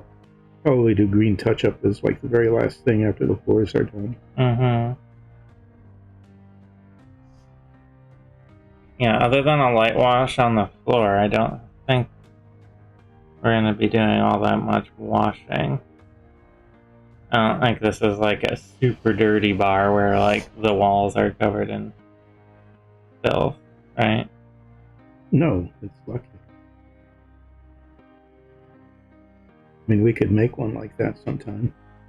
Blood stains all over the floors and weird brown and dark splotches of filth. Mm-hmm. Stuff like that. Yeah. No, this is a friendly family bar. Oh, right? This is like a family restaurant. Yeah, kind of like the Tangy Crab, except good. It's like the tea crab, but good. Why? Because they serve boar. Well, I guess they wouldn't serve boar because the boar Yeah, it was lucky. escaped. But they don't serve seafood, so it's good. What do they serve then? Not seafood. Vegetarian food?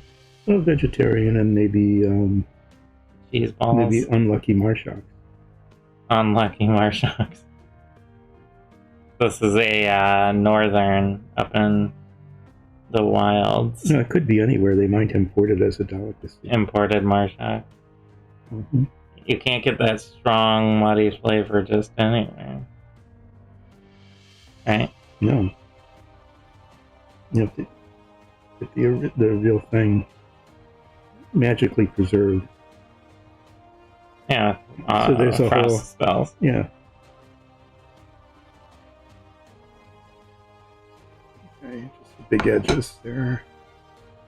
Do this one.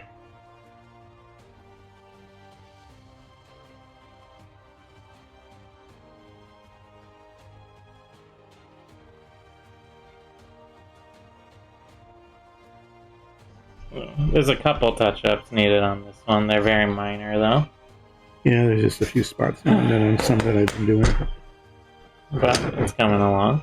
But those go faster than you think. You know, you just get tiny little dots of paint on the brush. And I'm gonna do this pillar, which is just gonna be a whole lot of brown. This is the inside corner. So it, you can do this sort of thing with it, where you have two walls connected to create an inside corner. And you just need this big pillar that's painted like the rest of the wood in the walls. But it takes a lot of paint to get in all of these deep grooves.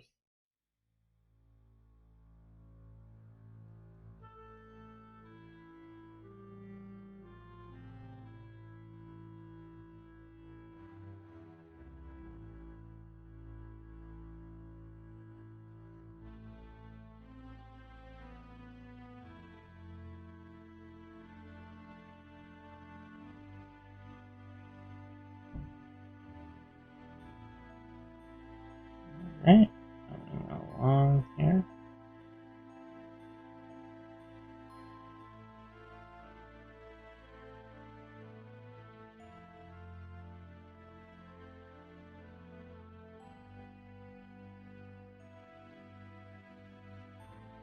I'm holding it way too far up. There we go.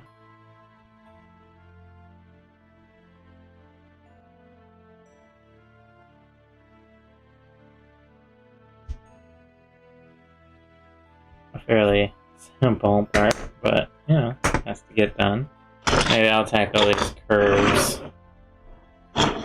are you saving the window frames for the end? Uh-huh.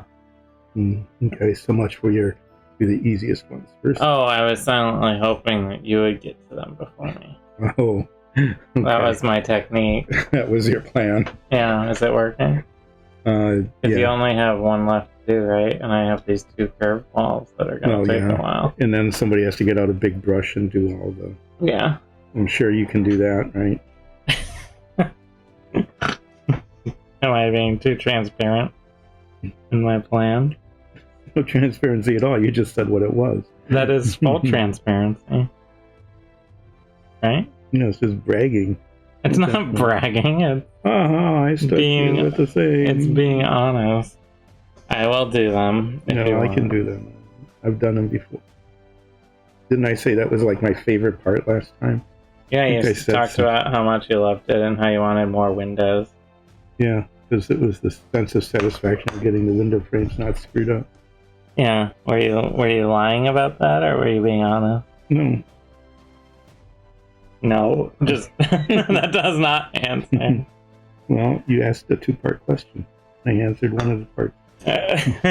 In no particular order, the answer is no.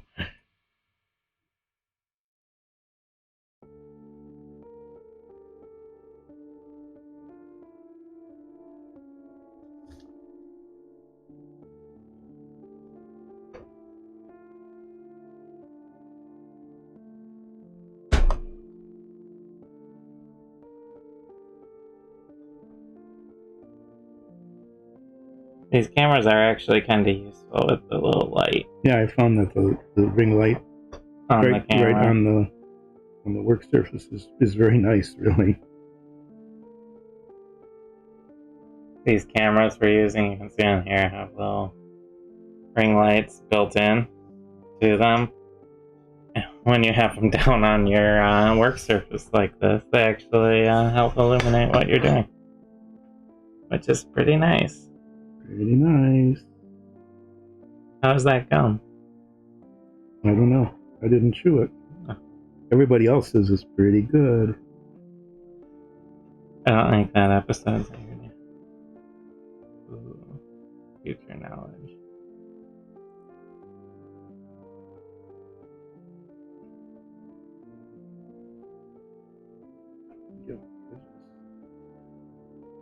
Yeah, so window frames, okay. I will do one if you want. No, I can do one of these. I mean, there's a lot of big sides. brush messing around here.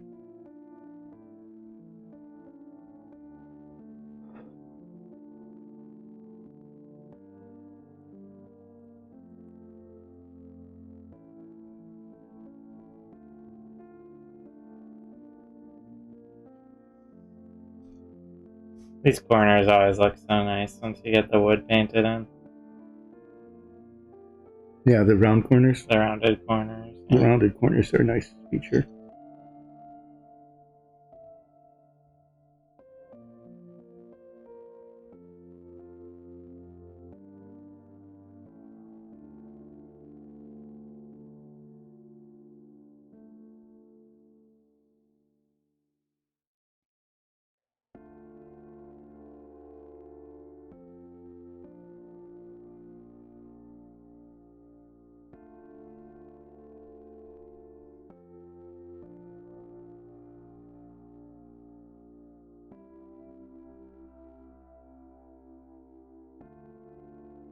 I like this song, so I got kind of quiet listening.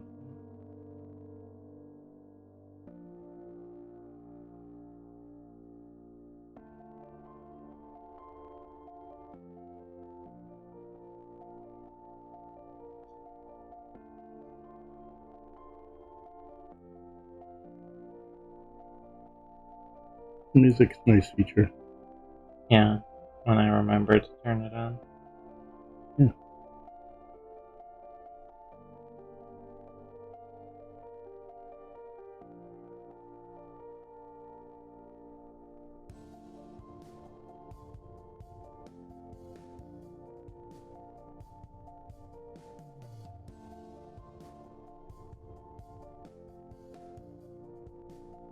I think our goal will be to, if we can go fairly quick once we get this on, I think our goal will be for today to get the floor base coat in and end there.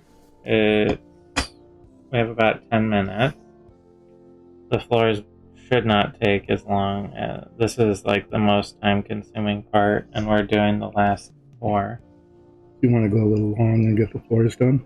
That might be nice. Then I can take a nice picture of it and everything. You know? Mm-hmm.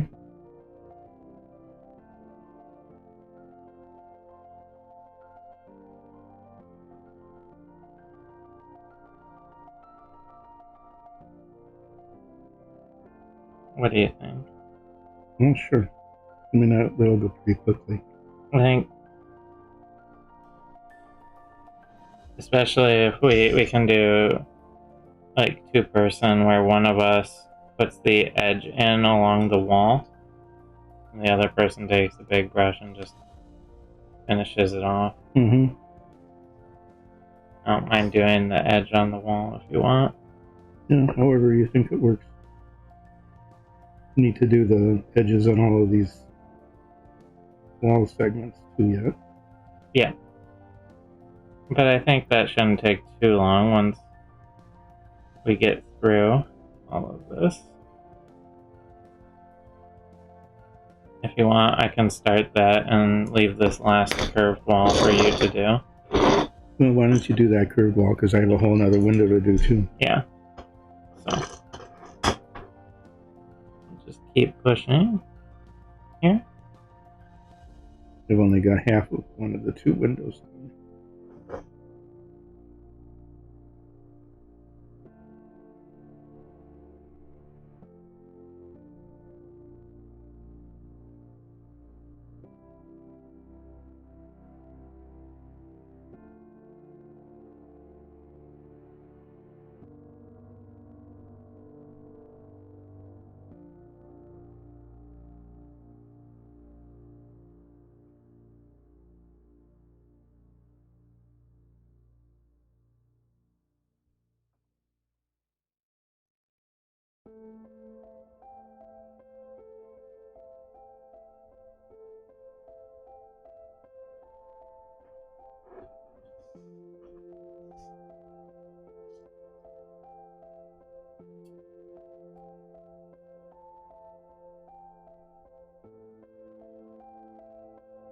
There's a loose thread on this one.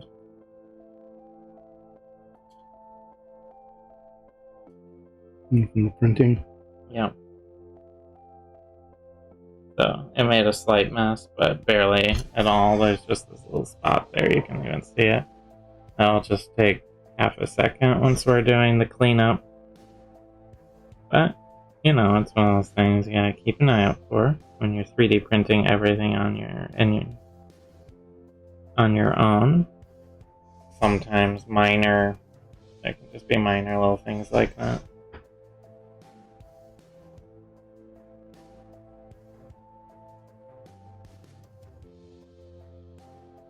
And it doesn't really affect the piece at all. It doesn't change the structural integrity or anything like that. It just needs to be cleaned up.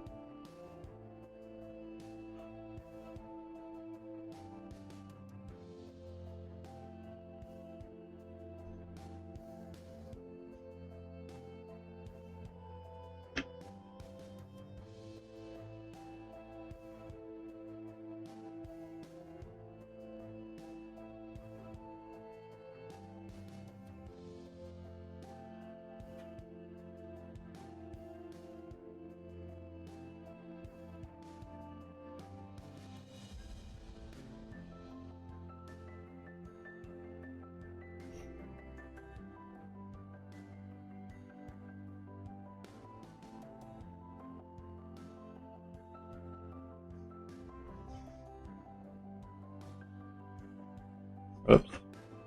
Stuck my finger in some brown paint. Clean that up.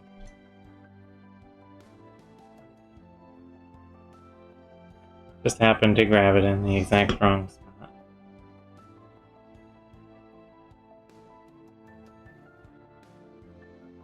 It didn't really do much other than just need a little extra paint where I stuck my finger in it, so it wasn't that bad. You got through one of the two? Mm-hmm. Do you feel accomplished or cheated?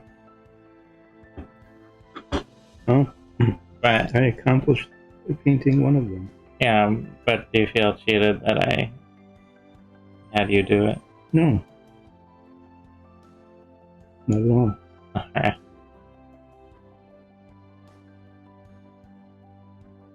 Get along this bottom edge here. Oops.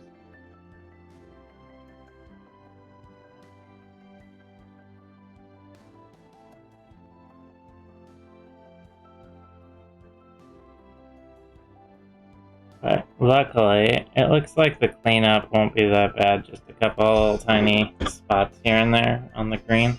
Mm-hmm. Yeah, I had a couple. It doesn't, it usually takes a tiny bit of time. It's just a matter of catching it all. Yeah, Because then it's like, oh, carefully. when you're all done, you find another spot. Yeah, you gotta carefully go through each tile and make sure that they're completely cleaned up before moving on to the next one. It's easy to miss a small spot. You need a high perception check.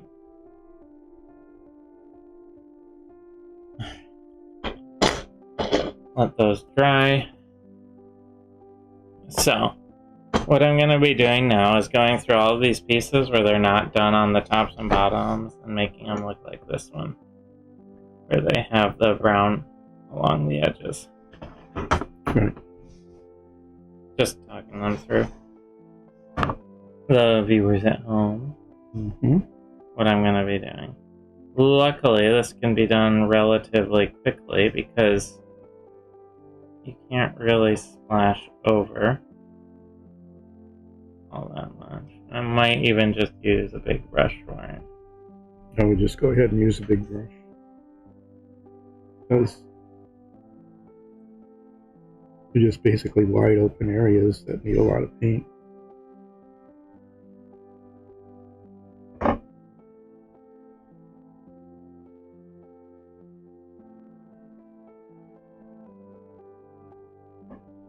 The one thing to be careful of when using a big brush is it will sometimes, along the edge, cause a drip to occur. And you just have to make sure it doesn't. You have to be a little careful when riding along the edge that it doesn't cause a little bit of a buildup to happen. Otherwise, you can see it quickly covers an area like that with just a tiny bit of paint. So, other than being aware of that little dripping factor, it goes quite quickly.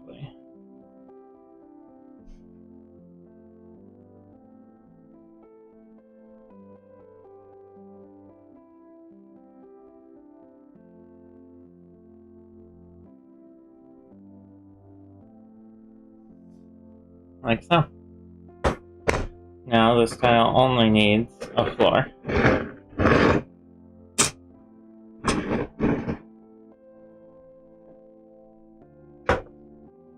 Grabbing these corners because they have the most of these spaces to do.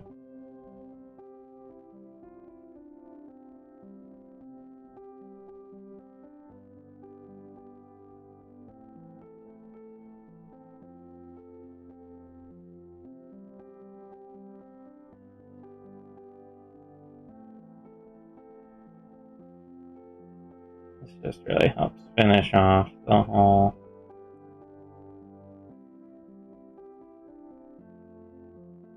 tile visually. Okay. There's gonna come a point in time where I stop sticking my finger right in the exact same spot. I don't know when it will be, if it will be the next piece or the next 1000th piece. But one of these days, on one of those pieces, I'm not gonna put my finger down there.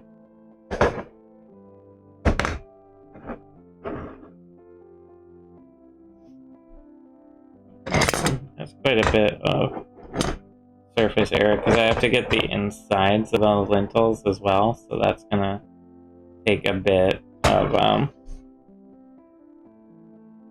painting.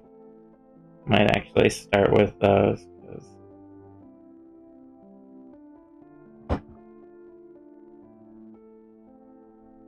There's a lot of area inside the door frame here that it can be done quickly with a large brush like this. You have to be mildly careful. Because the floor is not painted yet, I don't have to worry about that part of it. I know you're just seeing the bottom of the model, which is not very exciting. I need to get down and around. There we go. Alright. So I got the inside of the door frame. And now I have to get along the top here.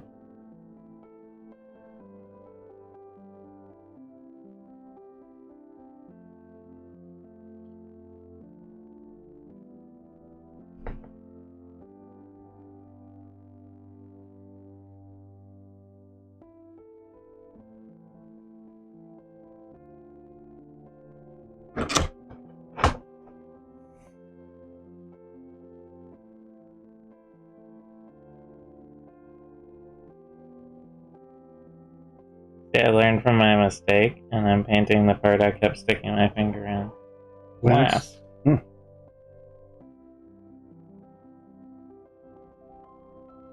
Amazing adaptation. Alright, so there is a double door frame.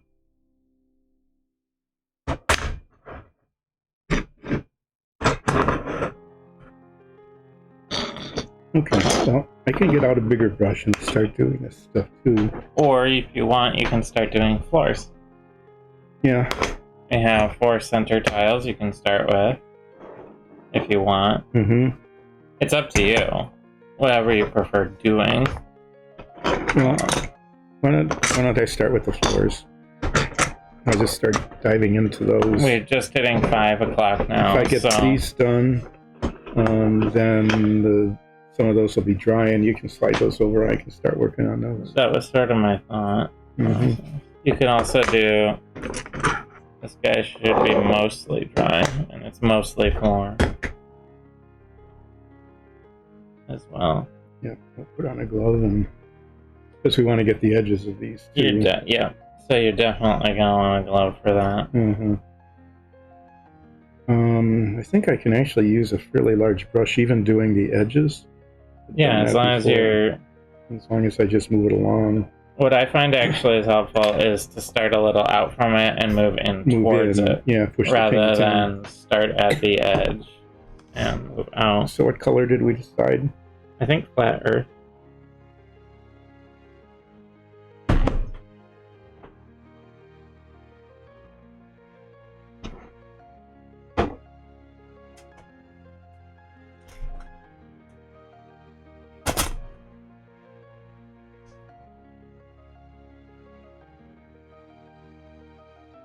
Inside of the door. There we go. And now when you see the floors come in, that's when everything will finally be pulled all together. You know? Every piece will be in its base coat color. And probably its final color for a lot of it. This looks pretty light, but it actually dries a little darker. And with a wash on it, with another wash, it looks really good. Yeah, there are the pieces I have left to do, which aren't that many. We're getting through this pretty well. I have 7 pieces left, and they're all smaller. I don't know if we have another one of these flat earths or not. I don't think so, but we'll figure out when I get to there. When we get there, right?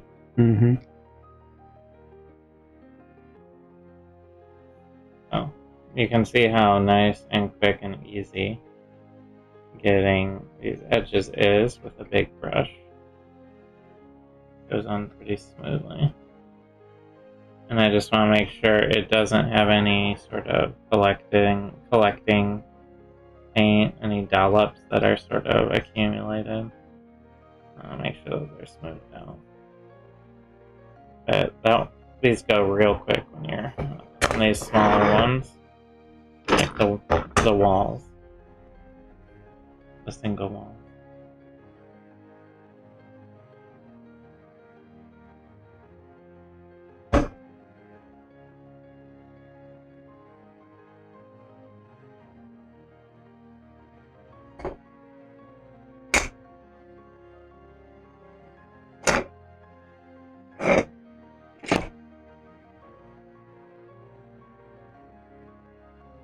One nice thing about getting paint all over the glove is that it's not on your hand. Well, no, I just don't have to worry about it not being in the part where you're touching.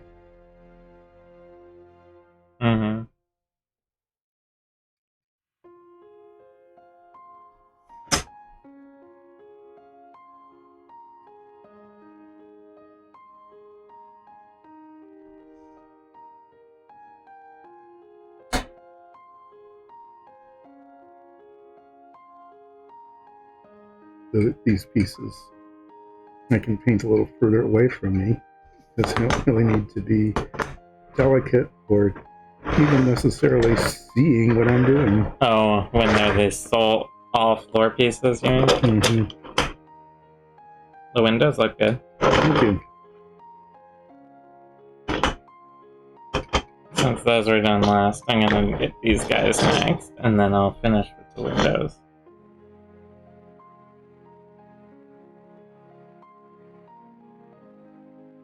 This way, when we're done, we'll have fully painted set. But we didn't, honestly, like, we went from glue to paint this set in like 2 hours? A little over 2 hours? Yeah. I mean, it'll be 2.5? 2.5 hours without the wash. without the wash, because we can't really wash them. But they weren't even glued together when we started. Right. And we had to wait for the glue. Like, that's pretty good. Yeah, so it's like 5 hours worth of work. Between 2 people, yeah. Yeah, we've gotten a whole lot better at the stucco since, on this set, even though compared to the Magic. Yeah, it's bigger than the Magic Shop, and it went faster. Yeah, well, there are fewer windows. The windows take a while, but there's an extra door. And those take time.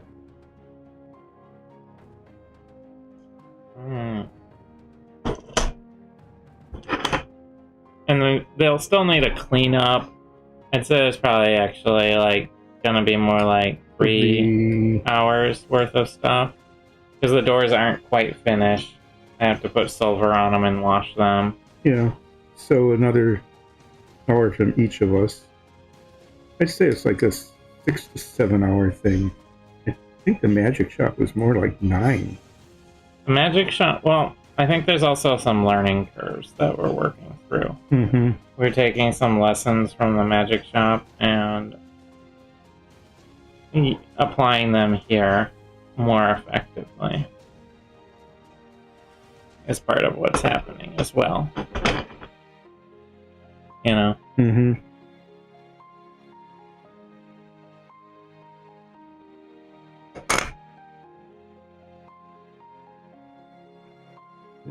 I don't know if there's another jar of this in there or not. There might be. Well, if you can stick it in the middle, we can probably share it. Or switch sides. You could switch sides too. No, never. Left is best. Okay, so I need to wash this brush off, and I think I'm done with the big brush, my biggest brush today. So yeah, so why don't you do the edging? I'm gonna do the edging on these pieces, and you can do the filling in. Since I got the bigger brush going already. Let me just take this little jar of alcohol, and I'm gonna let this brush soak, because it did a lot of work today, like it does pretty much every time. And it could use a constant amount of cleaning. And I'll use this brush. So, if I could just... So what we're going to do is set this in the middle between us, and we'll just both be reaching with our dominant hands across the work that we're working on. Yep. Nothing can go wrong. Nope. So what I'm going to do is prep pieces for my dad here to finish off. I'm going to do that by just gently creating an edge by the walls of each piece that will give some breathing room, so that I can use the big sloppy brush.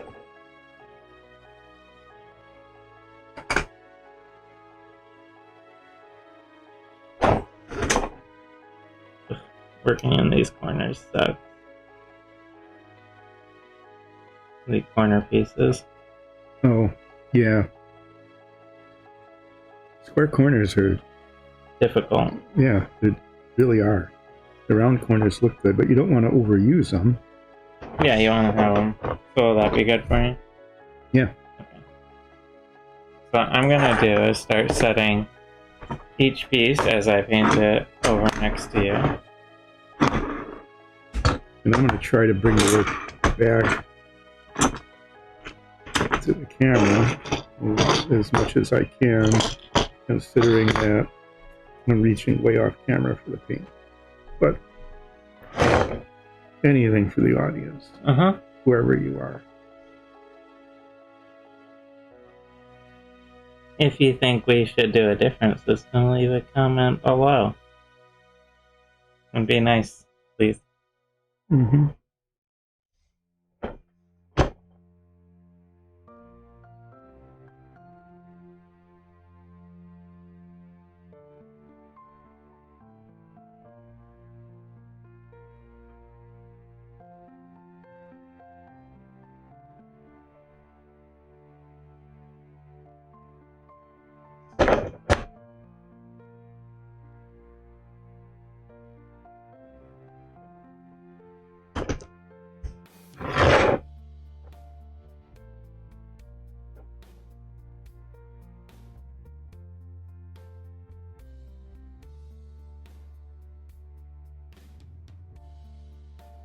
need to make some room. Huh? Yeah. Okay, these corners are the ones that are done.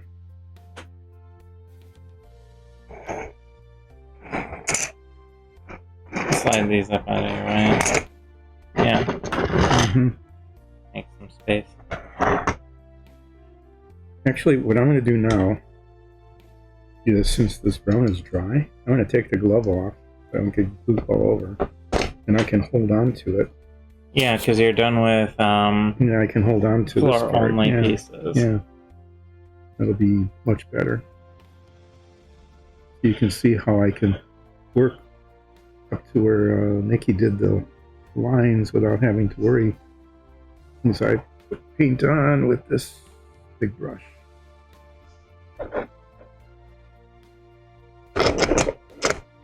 Be a little bit careful here because I want a nice line of demarcation on the side.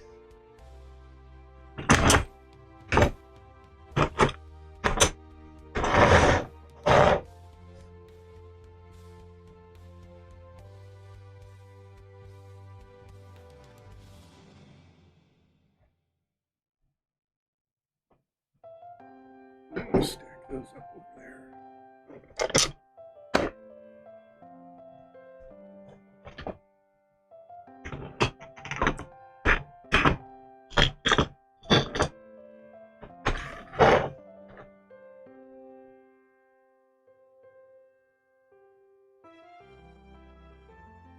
Alright.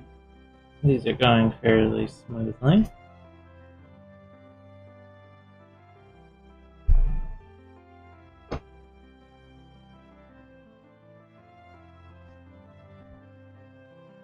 The most difficult ones will actually be the door frames, because I'll have to get in Yeah, and around.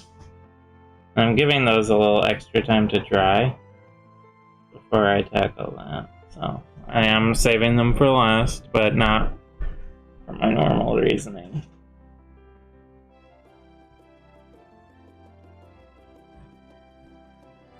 Okay. These go along pretty quick, these straight walls. But yeah, we should be pretty much through by 5:30 or so. I should think. Yeah. Yeah, these are going along. The floors aren't very hard, luckily. I think part of our mistake with the magic shop is we actually did the floors first, rather than last. Did we? Yeah. Yeah, I think we did. You're right.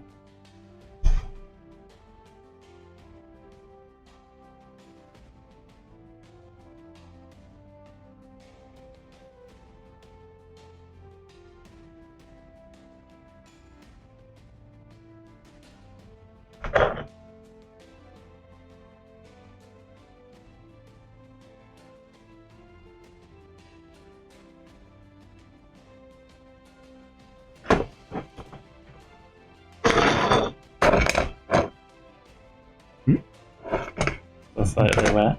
Yeah, I'll just have to hold them in a different way. Because they were the broad areas on the sides and the top. Yeah.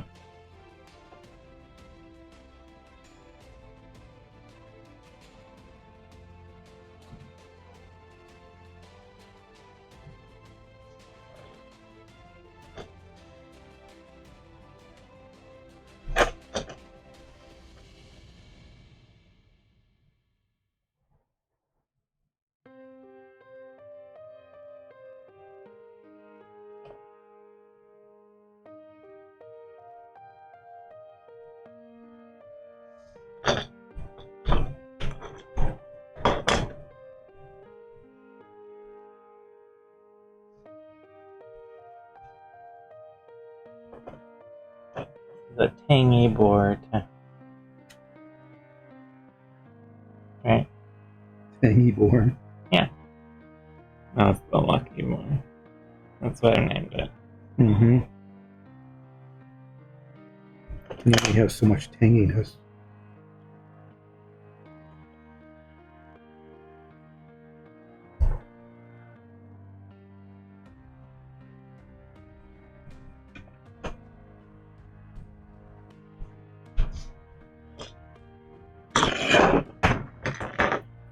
probably should put a clean glove on, actually.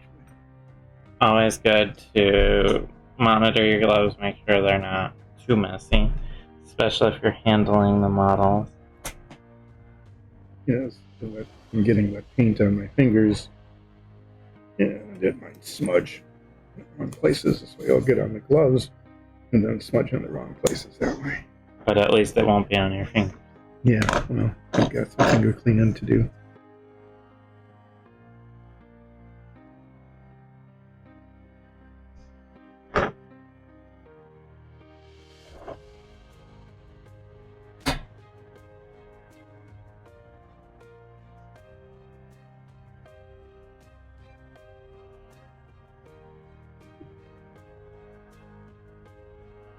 You want me to fill in between the door? Yes, please.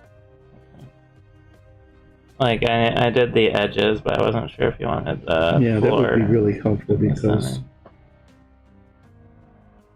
we'd end up, with a bigger brush just... Getting a little smack on the side with some paint. Mm-hmm. Is that good? Yeah, that's fine.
Tiny bit there, but that is correctable. Not bad overall, though.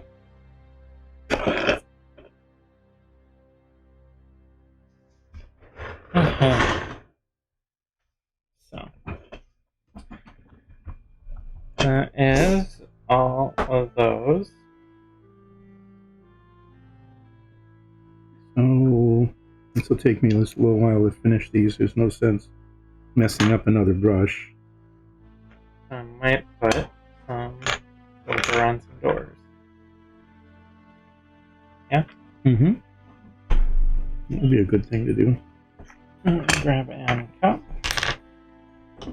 Grab my silver.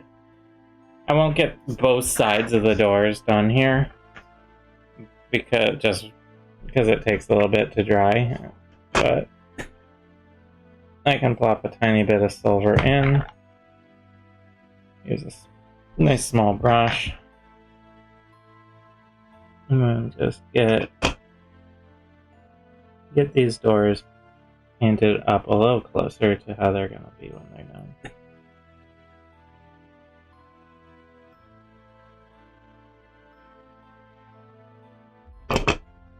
So I put in a silver paint like this to get the luminosity and reflectivity of the metallic. And then I darken it with a black wash to make more of an iron look and less of a silver look. That's the general process.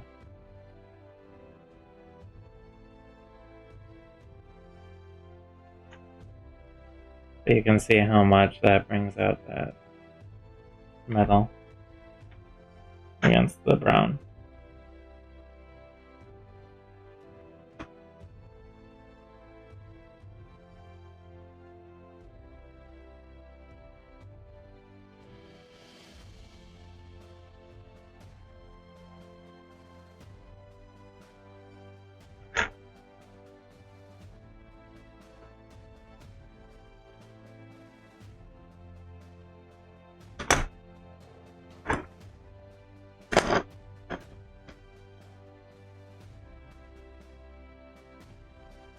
And there'll be a little cleaning up to do with this, but it's not going to be much.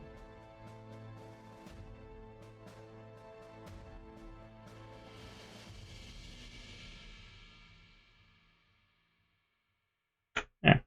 Now there's suddenly a door.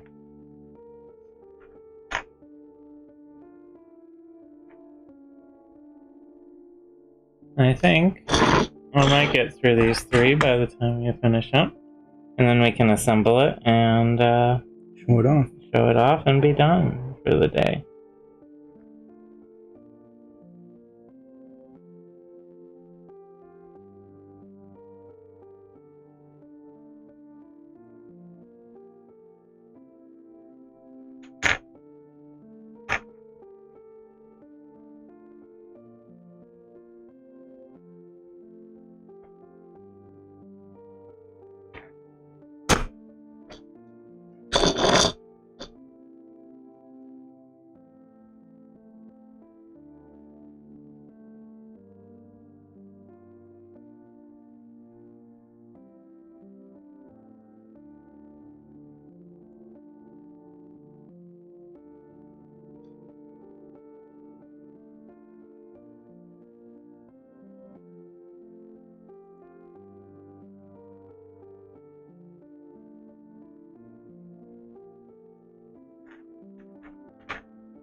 That's a nice floor color.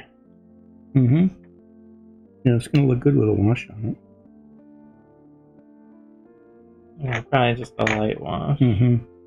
Yeah, just enough to bring out get the some texture. variation and show some of the wood grain. But the wood grain shows pretty well as it is. Yeah, it could use a little popping, but you know it's pretty good. Mm-hmm. Yeah, the wash is going to be really light.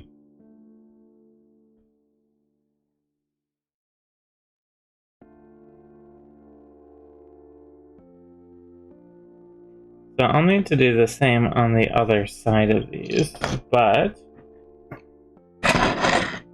that can be saved for the next show, which will be Friday at 3 p.m. Eastern. Be there or be square. Or watch it on YouTube later. But I have 3 doors that'll need some touching up and cleaning up by the end, but they're put together now, and they'll need some refining with some wash later as well.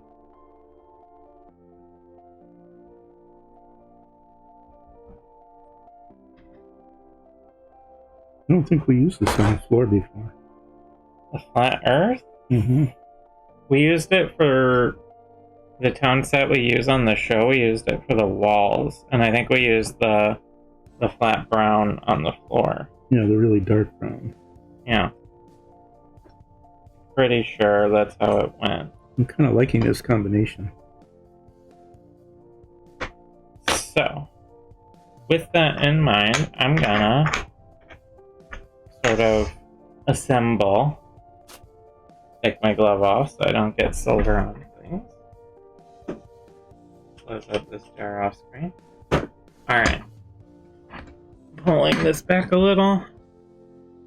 Setting these doors to the side.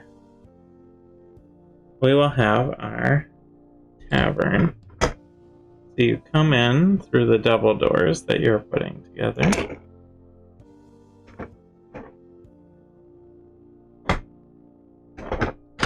Ta-da!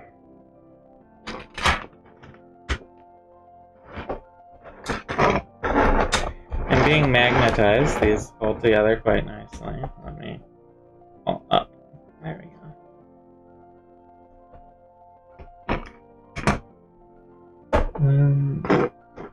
Single door.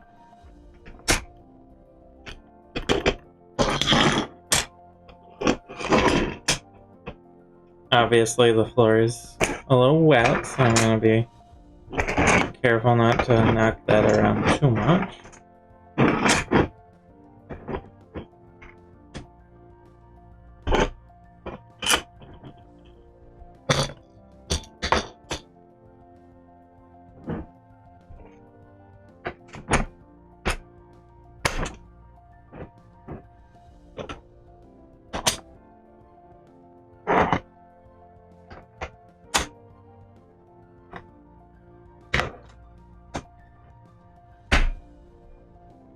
And then, So what little extras come with this set? so a bar, right? there will be a bar, which is the same as the counter we used for the. I can just grab the magic set counters here. So it'll probably be darker, but we'll have a bar like this that goes along the wall here. And if you want to, like, swap those pieces to get a little more bar space behind the bar space. So, you know, you have a bar. I think we'll have a third one, right? Sure. And then It's pretty easy to do. also a little fireplace like that. Yeah, that's cute. So, there's the tavern set. You can't see it too well from the top, but I'll be taking pictures and putting them on Instagram and stuff like that after our patrons get to see them. So, there's still a little work left to do with this bar. We want to wash the floors, darken them up a little bit. Make some bars. Make some of the actual Counters. bar itself. Put the doors together. Put the doors together. But the vast majority of the set is all produced here. You know, maybe we'll find some tables and stuff down the line. But there we go. Thank you so much, everyone who came to watch. Thank you if you're watching on YouTube. Please like and subscribe and all that. Go to Patreon. The mysterious stranger that's so this whole alcove over here is designed to maximize the corner space for the mysterious stranger segment of the tavern population. So this is a little cornered alcove specifically for them. They're also positioned nicely by the door to see everyone who comes in and leaves mysteriously. So, and they're away from the windows, so they get to be dark and mysterious. So, thank you everyone who showed up. We'll be doing this again on the Friday. I don't know why I started saying on Friday, 3 p.m. Eastern, here on Twitch. Otherwise, check us out on YouTube. We usually upload things a day or two later. Yeah.